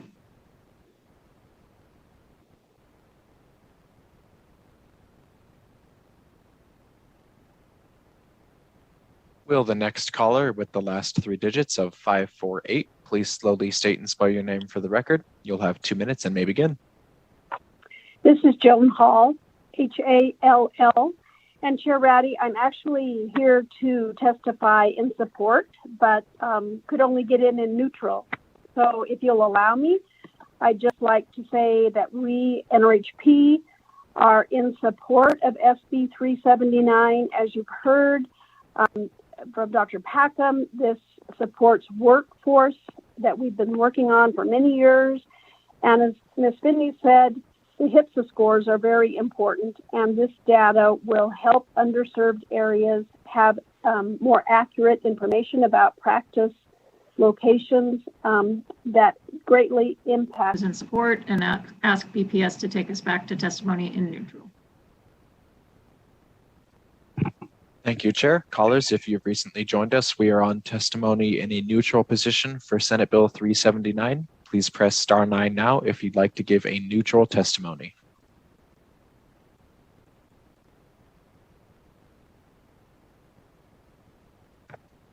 Will the caller with the last 3 digits of 080 please slowly state and spell your name for the record? You'll have 2 minutes and may begin. Good afternoon, Madam Chair, committee members. For the record, this is Susan Fisher, S-U-S-A-N space F-I-S-H-E-R, with McDonald Carano, calling this afternoon on behalf of Nevada State Board of Osteopathic Medicine. Our board is neutral. They have not met in an open meeting law in order to be able to take a formal position on this bill. We are neutral, but we do propose an amendment, as Mr. Musgrove said, and as you will hear, I believe, from Board of Medical Examiners as well. We don't want that confidential information because it could cause a question if perhaps a provider is denied a license because of something that perhaps happened in their background, some criminal behavior or whatever, but it could just raise some questions that we just don't want to have. So we have proposed an amendment that would have the information go directly to DHHS, whether it's through a link on our website that they could click on that takes them directly to DHHS, or however that is achieved. I think we'd be agnostic on the language, whether you use ours or a combination thereof from the Chiropractic Board or BME. So I thank you for your time. We did submit a fiscal note on this. We don't know what it will cost to have IT provide that link for us, and staff time if there is additional staff time. So we'll just have to see. It is just an estimated fiscal note. Thank you. Thank you.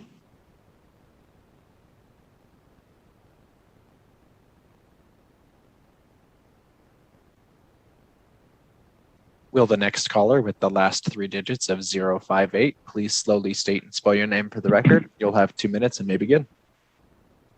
Good evening, Madam Chair, members of the committee. This is Keith Lee, K-E-I-T-H, last name Lee, L-E-E. I represent the Board of Medical Examiners. I have previously submitted my statement in neutral as well as a proposed amendment. And as my colleagues, Ms. Fisher and Mr. Musgrave has indicated, we are pretty close to the same on a proposed amendment that essentially takes our respective boards out of being the recipient or the middle person, if you will, in the exchange of information between our licensee and DHHS. I can tell you that we have a newly installed state-of-the-art electronic licensing and relicensing system, and I've spoken with our people. We can put a hyperlink in the relicense application that takes them directly to the DHHS questionnaire, and that then we can follow the fact that they have clicked on that questionnaire. At any rate, if I understand Dr. Hardy and Dr. Packham's testimony, I think this is in the nature of friendly amendment, and we'll be pleased to work with both of them as well as Ms. Fisher, Mr. Musgrove, and any others, including Ms. Finney and her folks at DHHS, to make sure this happens, that essentially gets the information that is requested to DHHS from our licensees, while removing us from being the middle recipient of it that could, as Ms. Fisher said, expose us to lawsuits based upon the knowledge of the information that we've received. So with that, Madam Chair, I look forward to working with all the folks. I understand that we have a short time frame here as you anticipate to work session this next Tuesday. So we have our work cut out for us, but be pleased to try to make this happen as quickly as possible. Thank you, Madam Chair. If there's any questions, be happy to try to answer them. Thank you.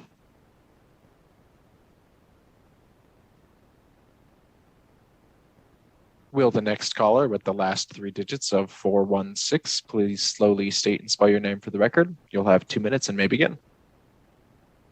Yes, good afternoon, Madam Chair and members of the committee. My name is Dr. Antonina Capurro, and I am the State Dental Health Officer overseeing the oral health program within the Nevada Department of Health and Human Services. The department's position on SB 379 is neutral.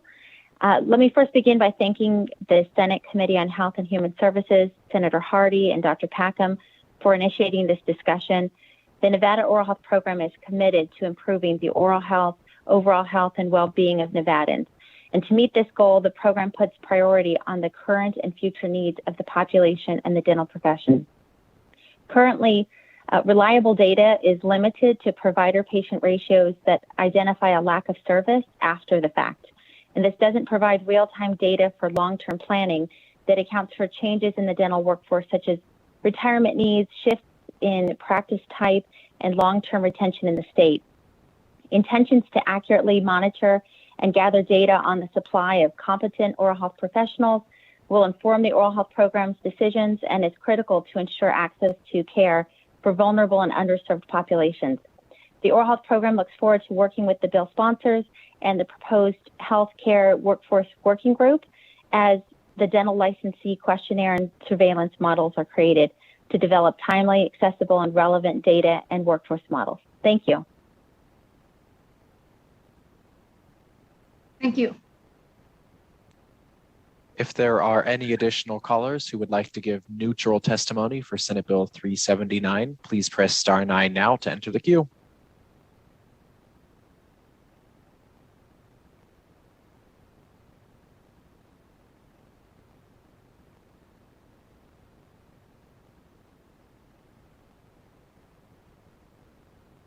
Chair Ratty, at this time, there are no additional callers wishing to give a neutral testimony for SB 379.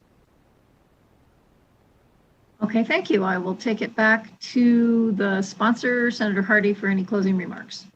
Thank you, Madam Chair. I appreciate your leadership on this and John Packham's diligence and patience and perseverance on this particular bill that we have seen before, as it were.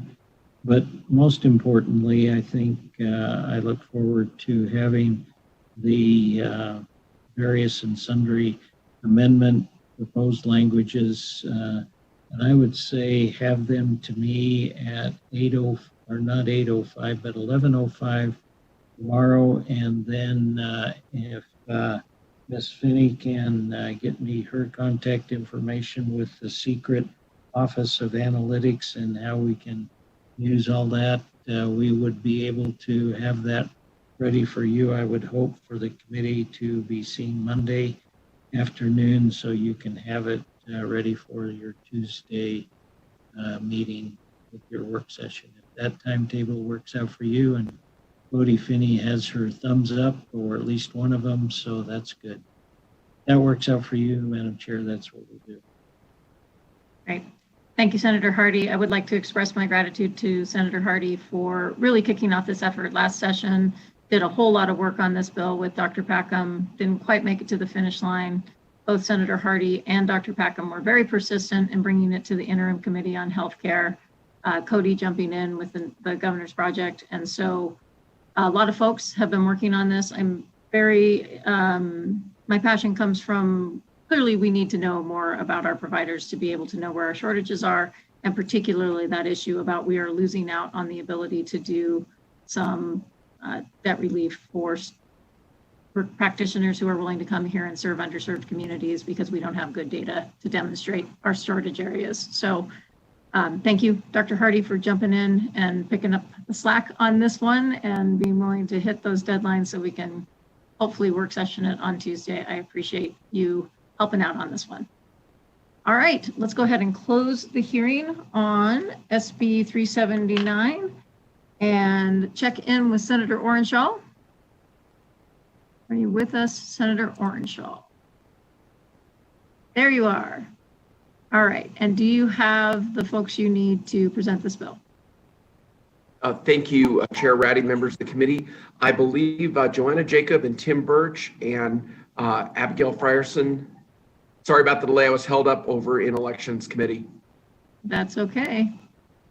I don't see Abigail, but Chair Ratty, yes. This is Joanna. It will just be me and Mr. Birch for the presentation. Okay, great. It looks like we got the team we need, so I'm going to go ahead and open the hearing on SB 376 and invite Senator Orenshaw to. Yes. Senator. Thank you very much, Chair Ratty, members of the Senate Health and Human Services Committee. I know the hour's late and I will be brief. During the interim, I was very lucky to chair the Interim Committee on Child Welfare and Juvenile Justice. We had 6 meetings. We were fortunate to have 2 in-person meetings before the pandemic with meeting at the Grant Sawyer Building and a live video feed up here to the Legislative Building in Carson City. After COVID hit, We were, struggling like every other interim committee to figure out how we would do this. And with the help of the Legislative Council Bureau, we were able to have 4 virtual meetings. And I was very lucky to have Mr. Patrick Guinan and Julianne King from the Research Division, who really kept everything going and kept this committee alive. We did very important work. We came up with recommendations for 10 bill draft requests, as well as letters on very important issues affecting Nevada's children. Almost all of our recommendations came back with unanimous votes, with bipartisan support. I was very proud of that.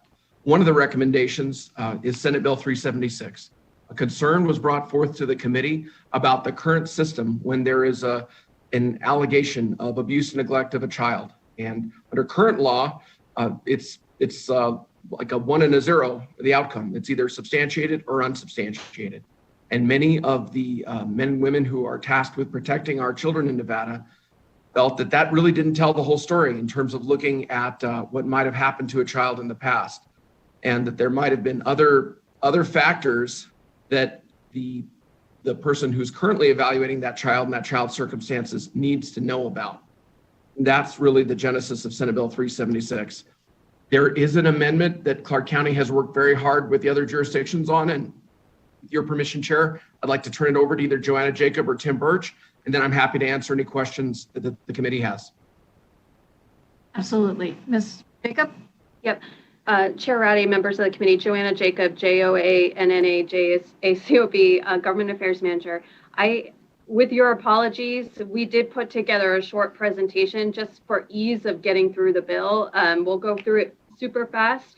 As Senator Orenshaw noted, there is an amendment. So when Mr. Birch will be going through the categories that we're proposing to add to Nevada law, we'll be working from the amendment. And that was the product of conversations with our other child welfare agency partners. And that is the language that we came to consensus on. So with your permission, I will share my screen and then hand it over to Mr. Birch, who should be bringing his video up right now, and we'll get going.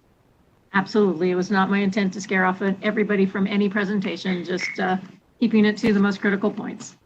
Absolutely. Madam Chair and members of the committee, thank you. Tim Birch, Human Services Administrator for Clark County, Nevada, TIMBURCH. I will keep it brief. I just want to give you a little bit of scaffolding to hang this on so you understand the importance of the proposed changes. So Joanna will be advancing slides for me. Thank you very much.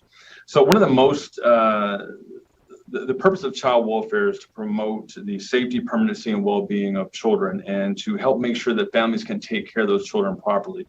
And when they can't, to find permanency options with kin or through adoption. One of the most important functions that we can serve is to ensure that the safety of children is done properly through the investigation and disposition of reports of child abuse and neglect. These case dispositions help us in several ways. They help frame the interventions that we perform with these families and these children. They help inform future investigations, both for child welfare and law enforcement. As well as the outcome or disposition of these cases, if their substantiations go into a central registry, and these central registry records are held to help us do investigation, provide the appropriate treatment for what we find in those investigations. But more importantly, they're also used to screen persons' background who are entrusted with the care of children and the elderly, according to NRS 432B.100. Next slide. So what happens when a child abuse and neglect report is made to a child welfare agency? How do we get to a case disposition very quickly? When someone suspects child abuse and neglect, and we encourage everyone who might be listening, if you suspect, make the call. See something, say something. When those calls come in to a child welfare agency, typically through a hotline like we have in Clark County or through our online reporting function, those intake callers screen those calls out and they begin to look for, can we collect enough information to make a determination if the allegation being brought to us meets the definition of abuse or neglect? If it does, we make a screening decision and we route that out for investigation to the appropriate child welfare staff.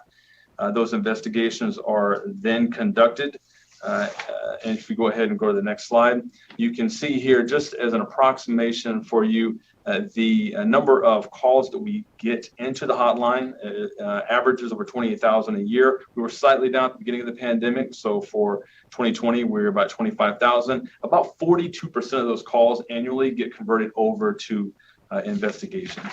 Next slide. So once we assign this case for an investigation, the caseworker goes and looks at any prior investigations that may have happened. We look up the individuals that are reported in this case in that central registry. We contact the reporter if necessary. We coordinate with law enforcement if necessary. And we go through and complete a complete initial assessment. We interview the alleged victims, the reported perpetrator, any pertinent collateral contacts to make sure that we can do the best job possible to inform that safety assessment. Those safety assessments look at not only the allegation, but we look at all of the situation regarding the reported maltreatment, the functioning of the child, the adult, the disciplinary approaches, and the parenting practices. This information is used to determine whether or not that neglect or abuse actually occurred in a way that honors the safety and integrity of that family. And then as we wrap that assessment up, we have to make a disposition. And according to our practice model in the state of Nevada, we have 45 days to complete those safety assessments and make the determination whether abuse or neglect actually occurred. That final determination is called a disposition. Currently, in state law, we are allowed two choices: substantiated or unsubstantiated. Next slide. I know you all can read, but I'll just really quickly frame this for you. Substantiation really just means that we have reasonable cause to believe that abuse or neglect occurred and the alleged perpetrator is responsible for said abuse or neglect. Unsubstantiation basically is everything else at this point. It means that we were unable to make that determination through insufficient evidence, or we cannot disposition the case in a way that says that alleged perpetrator was responsible for abuse or neglect. Next slide.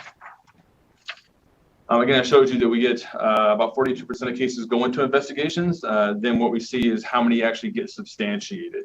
So you'll see here that a vast majority of cases are unsubstantiated.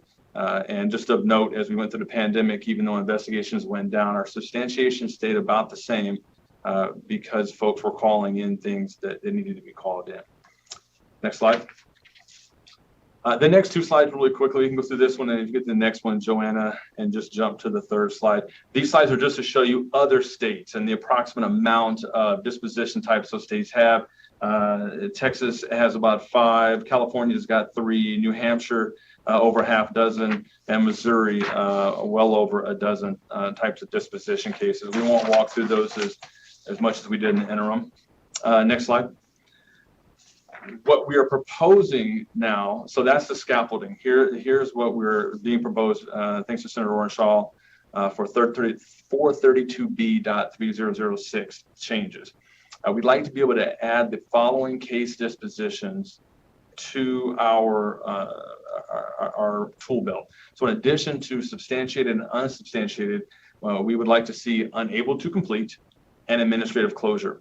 And additionally, change the standard of proof from reasonable cause to believe to preponderance, which is in alignment with actual state regulations and policies. Next slide. So unable to complete.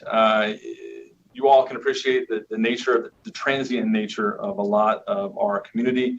So this one would come into play in those situations where we get a report to the hotline, but when we make it out to a call, which can be as few as 60 minutes up to 3 days, depending on the imminent danger associated with that case. If we cannot locate that family, the information was incorrect, or that family has fled, we're unable to currently do a proper investigation. Right now, we have to close out as unsubstantiated, when in fact an investigation really didn't occur to get us that disposition type. So unable to complete would cover a lot of those, in addition to the fact that we just can't collect the necessary information. Next slide. Administrative closure is really to help us where we don't have the authority to investigate. If the actions were not conducted by an adult responsible in proximity to that child, or it is actually not arising to child abuse and neglect, when we actually begin to look at it, this administrative closure lets us move to that disposition type rather than unsubstantiated. It's clear that it was not something we were able to clearly investigate. We get calls a lot where you have example, an 18-year-old boyfriend and an underage girlfriend, and someone calls child abuse in on that 18-year-old. Well, that 18-year-old boyfriend is not a responsible adult in regard to giving care to that child. There may be something else there. If it's a criminal in nature, we refer that over certainly to law enforcement, but that would not be an investigation we could conduct in regard to 432B, so we would close that out under administrative closure. Next slide. Really, like I said, it was really brief on that. That brings us right to questions. If I was too brief and left too much out, we are certainly here to answer questions and round out your understanding as best we can. Yeah, Chair Ratty, if I might just add, Joanna Jacob, Government Affairs Manager for the record. I realized as we were walking through the PowerPoint that I just wanted to note on the amendment that in the amendment that has been filed on Nellis, we are proposing to change the name of unable to complete to locate, unable to locate or to contact. And the definition of unable to locate or to contact is exactly what Mr. Birch said, but that's something that we did clean up with the rest of our child welfare agencies. Just wanted to make sure that that was clear for the committee members. I will turn it back over to Senator Orenshaw. Thank you very much, Chair. If there are any questions, please go ahead. All right, let's go ahead and open it up to the committee for questions. One does seem pretty straightforward. Oh, Kieckeffer. All right. Senator Kieckeffer, please. Sorry, I know. So look, I certainly appreciate the effort to create a process to reflect the subtlety that goes into some of this stuff, right? And I was wondering if in the language that's being struck, particularly the unable to determine category, it seemed like that might be something that would be worth having on a file. Is there a reason that we're not proceeding with that? And Chair, to you and through to Senator Kieckeffer, that is in the Texas statutory scheme, but not in every state. It hasn't been in Nevada's before. That's proposed new language. And as I understand it, that's the consensus amendment was not to go with that language in terms of trying to reach consensus.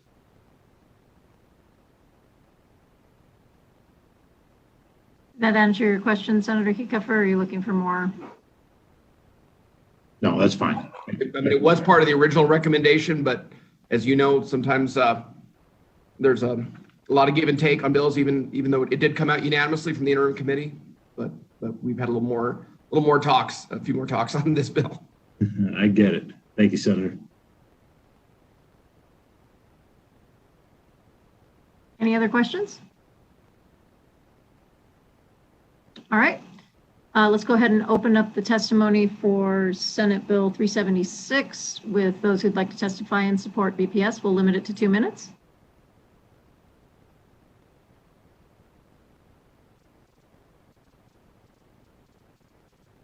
Thank you, Chair. Callers, if you'd like to testify in support of Senate Bill 376, please press star 9 now to enter the queue.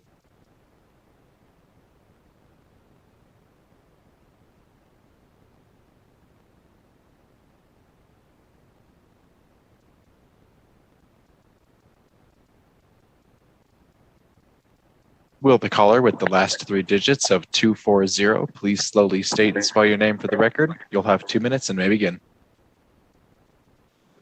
Good afternoon, Madam Chair and members of the committee. This is Amber Howell, AMBER HOWELL. I serve as the director for the Washoe County Human Services Agency. Just want to put my support on the record and thanks to Clark County for working with us on the various changes to the amendment. Thank you. If there are any additional callers who would like to give testimony in support of Senate Bill 376, please press star 9 now to enter the queue.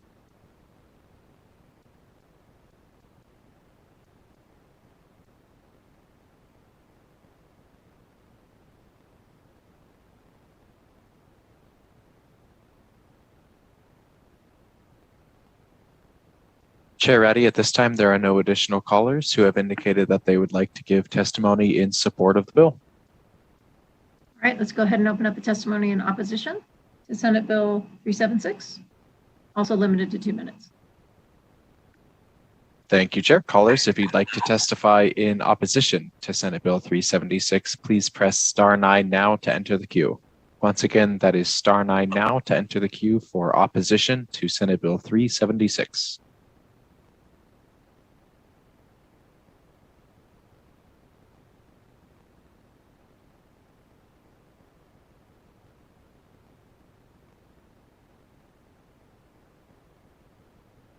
Once again, if you'd like to testify in opposition to Senate Bill 376, please press star 9 now.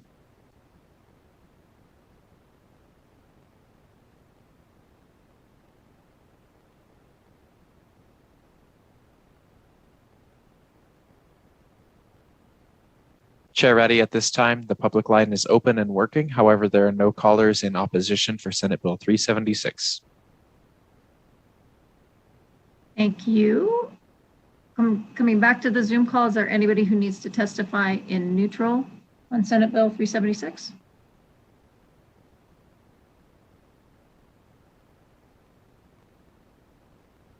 Not seeing anyone. Okay, BPS, if you go ahead and open up the phone line to neutral testimony on Senate Bill 376. Thank you, Chair. Callers, if you'd like to testify in neutral for Senate Bill 376, please press star 9 now to enter the queue.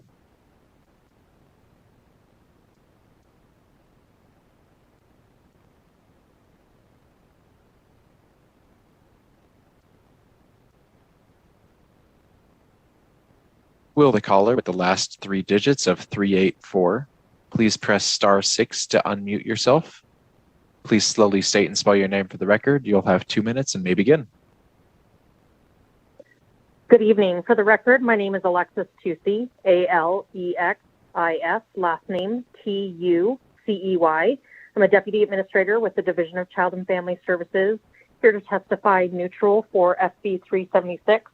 I did want to extend a great thank you to Clark County for continuing to collaborate with the various different regions within for this particular bill. We also definitely appreciate the thoughtful changes to the proposed amendment for SB 376. We appreciate the changes that are regarding improvements for our child welfare agencies and serving the populations within Nevada for this particular group, and being able to utilize this information to pull together appropriate information for agencies to be able to look at changes that are needed and to see what the true picture is that are happening with these youth. So again, thank you so much. Thank you.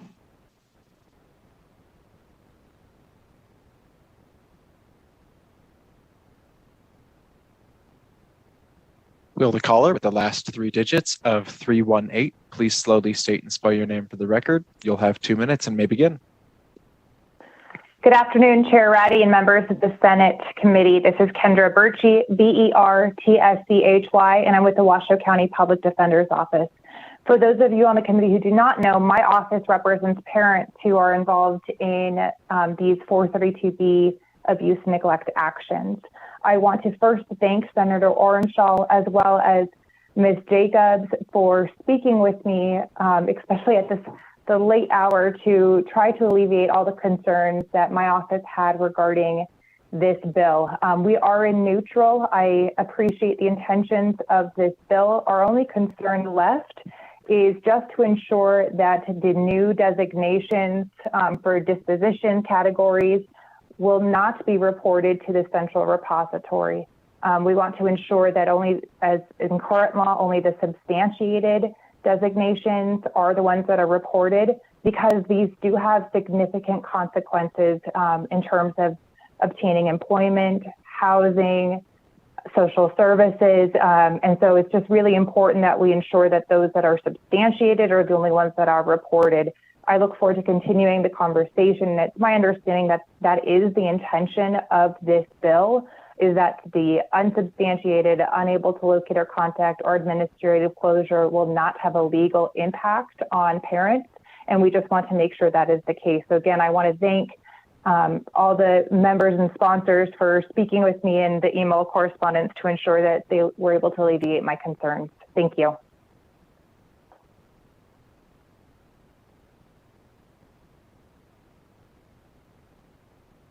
If any additional callers would like to testify in a neutral position for Senate Bill 376, please press *9 now to enter the queue.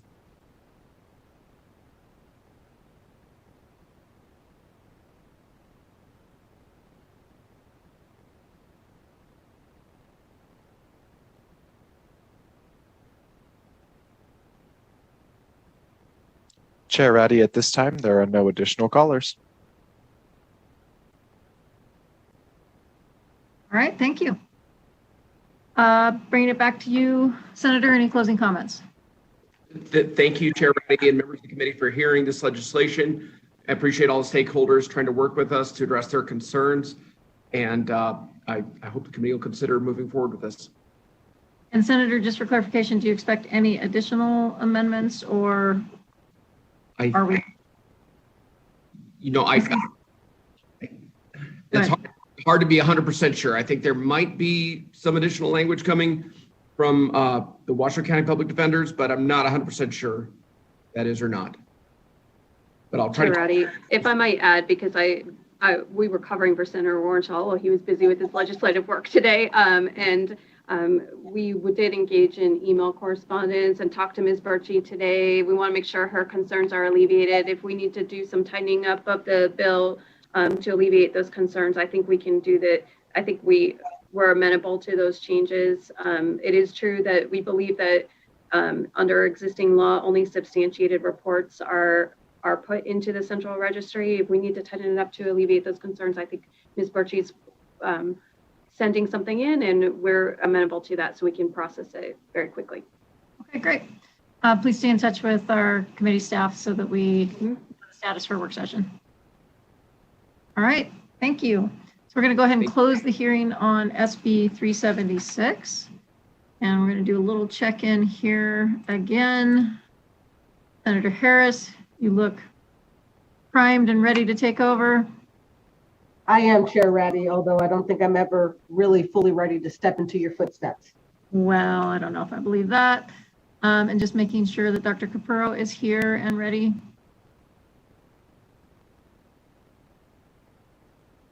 Looks like we're good.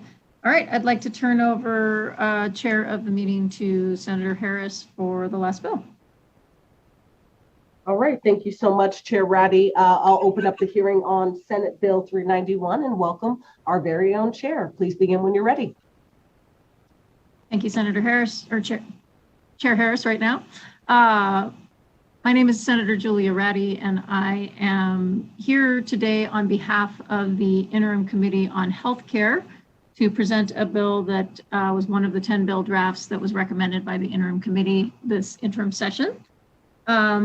I want to, this bill has been on a journey, as many bills have in the course of their life, I suppose. I'm refraining from breaking into song from Schoolhouse Rock, but in this particular bill, Dr. Capurro and I will just say, joined hands in great optimism at the beginning of the interim to say that the status of oral health in the state of Nevada is not good. And we were going to bring forward a very bold agenda and try to find out if there was a couple of things that we could do to really move the needle on oral health. That was back in September of 2019 at this point. And by the time it came time to make the present, and Dr. Capurro just did, and I take the time to tell you this story because Dr. Capurro did yeoman's work to scour best practice, look at what other states were doing, and come forward with a number of ideas of how we could move the needle in oral health. As you can imagine, some of those ideas cost some money. And by the time it came time to present at the interim committee, we were knee-deep in a pandemic, doing virtual meetings, and the impacts of the budget on, or the pandemic on the budget were starting to become clear. And so Dr. Capurro and I took a couple steps back, looked at what could be done that would still help to, we believe, strengthen oral health in the state of Nevada. We looked at three significant concepts. One was an insurance concept, dental loss ratio, and looking at how do we make sure that we have a good balanced approach and that patients were, I guess, getting the most from their insurance. We looked at, particularly with the lens of the pandemic, of were we well situated to use oral health providers in to the highest and best of their ability in an emergency capacity, and did we have the infrastructure built around that? And then we looked at teledentistry and what was the state of Nevada law when it came to teledentistry. And in the end, the interim committee asked that we move forward with those three things. As we've gotten into session and we've been able to have some more conversations about the bill, I will just say that the insurance piece, as insurance pieces often do, became quite complicated.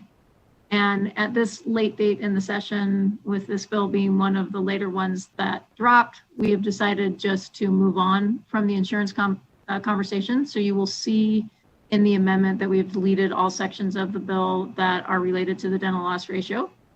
So there aren't insurance components in this bill. We have, however, then spent the time and energy on trying to make sure that the teledentistry pieces are very strong and the emergency responder pieces are very strong.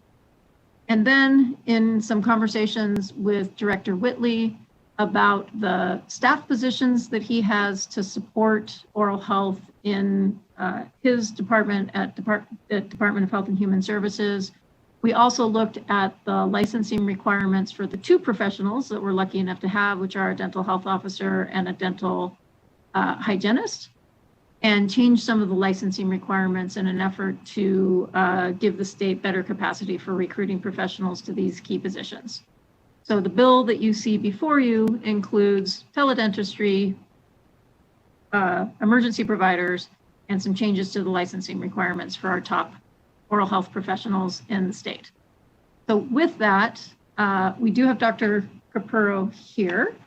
And what I would like to do, since she's the subject matter expert, is have her walk you through specifically what the bill accomplishes in terms of the emergency providers sections and the teledentistry sections, and we'll go from there. Dr. Capurro. Thank you, Senator Reddy. Well, good evening, Senator Harris, honorable members of the committee and committee staff. My name is Dr. Antonina Capurro, and I'm the State Dental Health Officer overseeing the oral health program within the Department of Health and Human Services. I'm joined this evening by Ms. Jessica Woods, our interim state public health dental hygienist. I would be remiss if I didn't first stop and thank the Senate Committee on Health and Human Services for sponsoring this bill, and Senator Ratty for all of your support on supporting oral health initiatives. The objective of the bill you have before you is to adapt to the landscape of oral health that's changed as a result of the pandemic, and to create infrastructure that will ensure access to dental care for all Nevadans. Many of the lessons learned from providing dental care during the pandemic includes the expansion of teledentistry, which has been used without a current framework, as well as the inclusion of dental professionals as emergency responders. And we can and we should use these lessons learned to frame the future. This bill will establish the framework for teledentistry to reduce traditional barriers to care, foster equality, and adapt an innovative service model, and will define the education and training that would be required for an oral health professional to respond to a public health disaster or a state of emergency. And it will also create a committee on dental emergency management. So the three really key goals here are to sustain the teledental services that have become a new delivery method to increase access to care. We want to expand the healthcare workforce that's available as a surge support for major disasters, pandemics, for forensic identification, and administrative readiness planning, and then also to prepare for any kind of future public health emergency or disaster by creating the Committee on Dental Emergency Management. I will stop there and hand it back to you, Senator Reddy.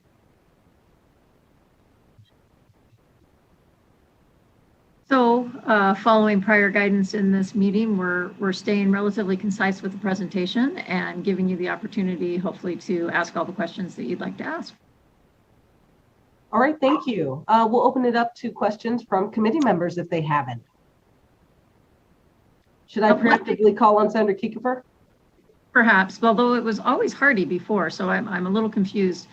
But let me just add, I should add that there is a late coming amendment, so I just want to make sure that everybody has it. And it's been submitted by Jesse Wadhams of the Nevada Hospital Association. And I did just want to note, it's a minor amendment to how we get information out to patients. And it is friendly. The sponsors consider it friendly. So it did come in right before the hearing. It's on Nellis, but considered friendly. Senator Hardy, go ahead. You're still on mute. With that gauntlet thrown, I have to ask the question. So with this beautiful blueprint, it totally replaces the bill. Does it not have a fiscal note at all, then I take it?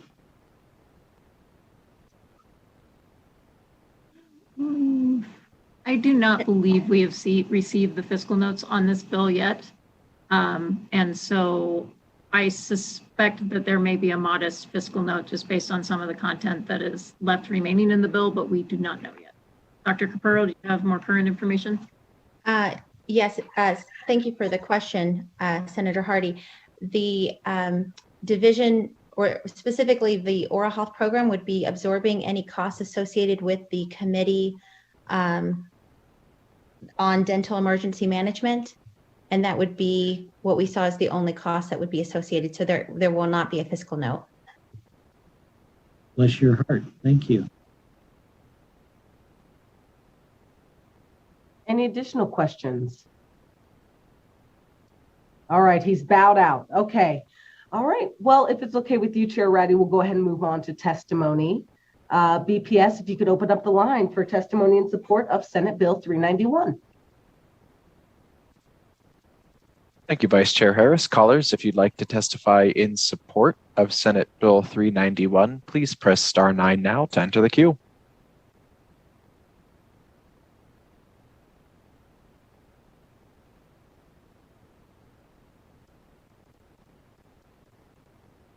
Will the caller with the last 3 digits of 399 please slowly state and spell your name for the record? You'll have 2 minutes and may begin. This is Matt Robinson, MATTROBINSON. I'm with Argentum Partners, and I'm here today on behalf of Liberty Dental Plan. Liberty Dental Plan is the current state dental benefits administrator for children on Nevada Medicaid in Clark and Washoe counties. We also provide benefits in Nevada for everyone from the Teamsters and other labor groups to MGM to Las Vegas Sands. We're proud to employ over 200 people in Clark County as we work to ensure Nevada has access to the best dental care possible. We very much appreciate and support anything that helps oral health in Nevada, and our goal is to be the state's partner in doing that. In that spirit, we've made a really concerted effort to mitigate some of the worst impacts of the pandemic over the last year. That includes providing nearly 6,000 dental kits to children in Washoe and Clark counties, building out teledentistry services to ensure our kids didn't fall behind on their oral health, which, as we all know, is the gateway to overall health. We chose providers over profit and did not retroactively bill them for the 6% rate cut that was mandated by the summer special sessions. In an effort to alleviate emergency room strains, we've developed an ER redirect program so that folks with oral pain don't tie up ER staff with issues that might be addressed in other ways. And after the Nevada SEALS school-based program was suspended due to COVID-19, Liberty Dental teamed up with the UNLV School of Dental Medicine to launch the UNLV Dental Prevention Clinic in January of this year. This is just a small part of what we do, but we're proud of the work we've done in Nevada, and we're proud to continue serving our members as we work to guarantee them the best care on the market. We stand in full support of SB 391. Thank you.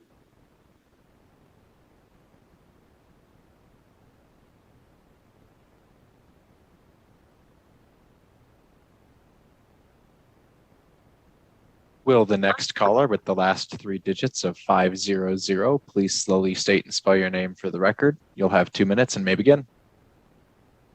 My name is Helen Foley, HelenFoley, representing Delta Dental. We are in support of SB 391 with Senator Ratty's amendment. Delta Dental is the largest dental insurance company in the country, serving 36 million patients nationwide. As a company during COVID, we were very quick to embrace and support teledentistry. This has been through encouraging the use of teledentistry by our dentists in all states where it is legal and supporting efforts in other states like Nevada to clear away any obstacles. This is in addition to all the measures we've taken during the pandemic to support our providers, our customers, our enrollees, and the community through substantial financial assistance. We thank the Interim Committee, Dr. Capurro, and you, Senator Ratty, for bringing this legislation forward in Nevada, and we urge its passage. Thank you.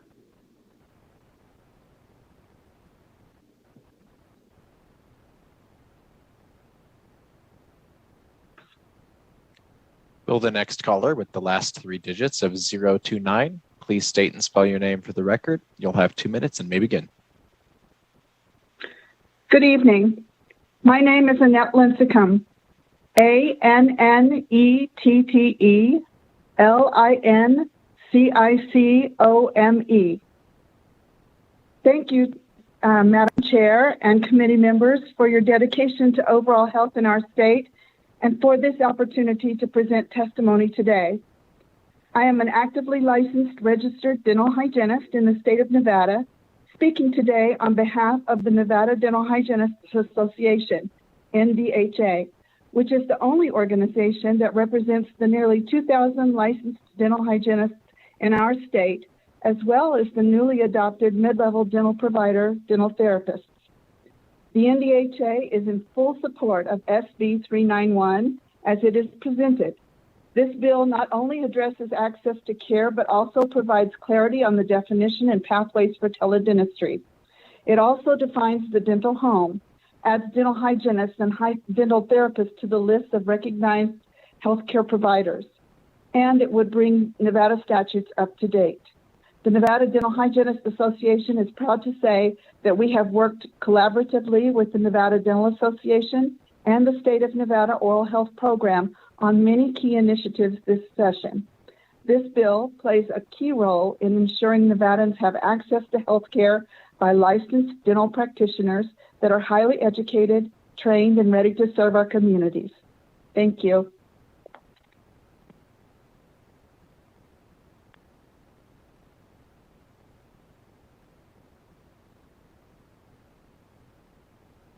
Will the next caller with the last three digits of 337, please slowly state and spell your name for the record. You'll have 2 minutes and may begin now. Hi, my name is Dr. Vilas Sastry. First name is Vilas, V-I-L-A-S. Last name is Sastry, S-A-S-T-R-Y. Thank you so much, the honorable members of the committee, and to all others who are in attendance in the call. I am a dentist licensed here in the state of Nevada, and I'm also the CEO of teledentistry.com. Over the last several years, we have worked with partners, including Liberty Dental Plan, the Nevada State Medicaid Program, and local dentists as well, to help create and deploy a solution that has helped countless Nevada Medicaid recipients in creating and then deploying a platform that allows for an affordable method of increasing access to care. And I stand in full support of this bill. It has been an absolute honor to help and to help provide this platform for everybody in the state. Thank you.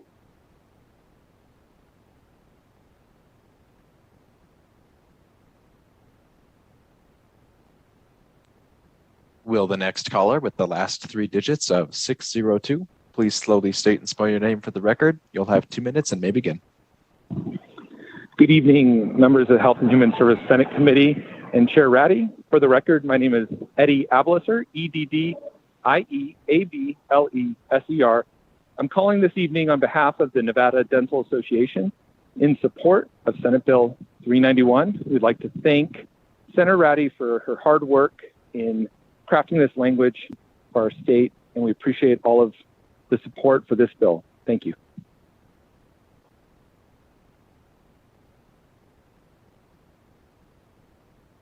If there are any additional callers who would like to testify in support of SB 391, please press star 9 now to enter the queue.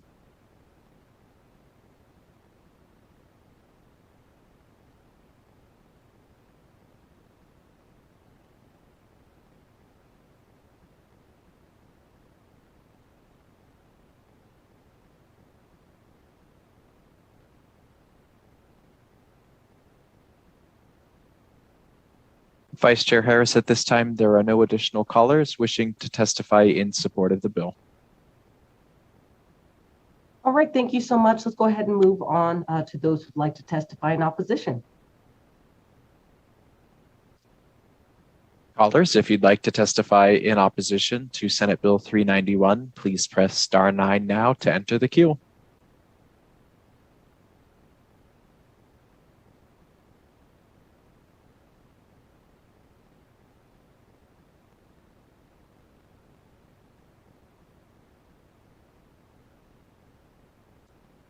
Once again, if you'd like to testify in opposition to Senate Bill 391, please press star 9 now to enter the queue.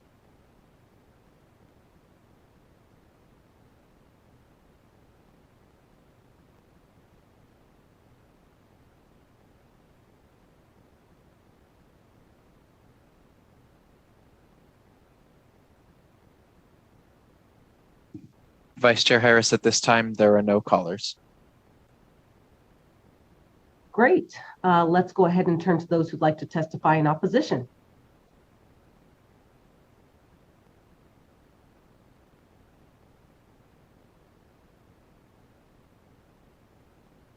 Vice Chair Harris, for clarification, did you mean opposition or neutral? I meant neutral. I apologize. Let's move to those in neutral, please. Certainly. Callers, if you'd like to testify in a neutral position for Senate Bill 391, please press star 9 now to enter the queue.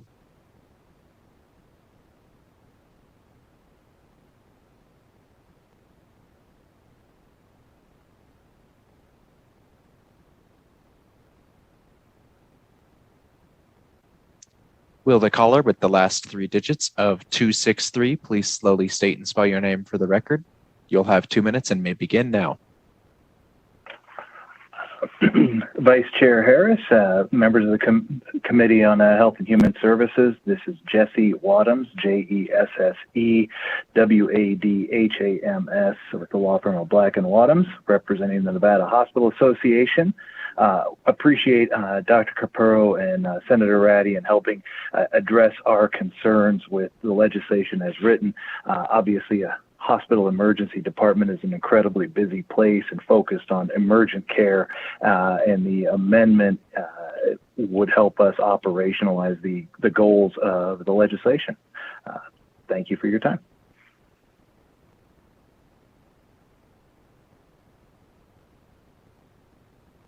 If there are any additional callers who would like to testify in a neutral position for Senate Bill 391, please press star 9 now to enter the queue.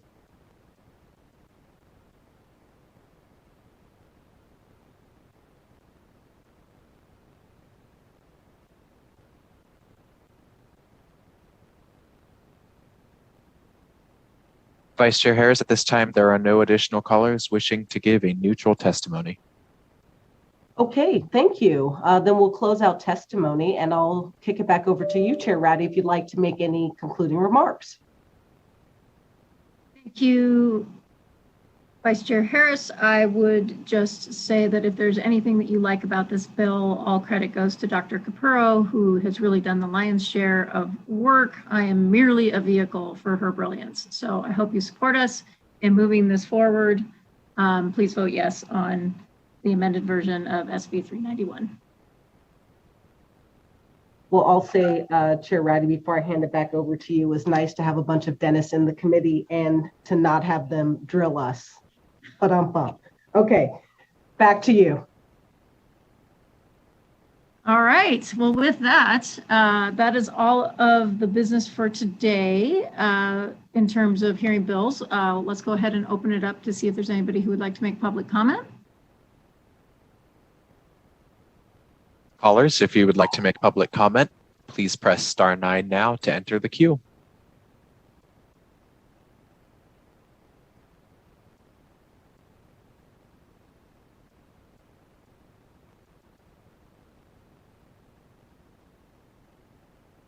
Once again, if you would like to make public comment, please press *9 now to enter the queue.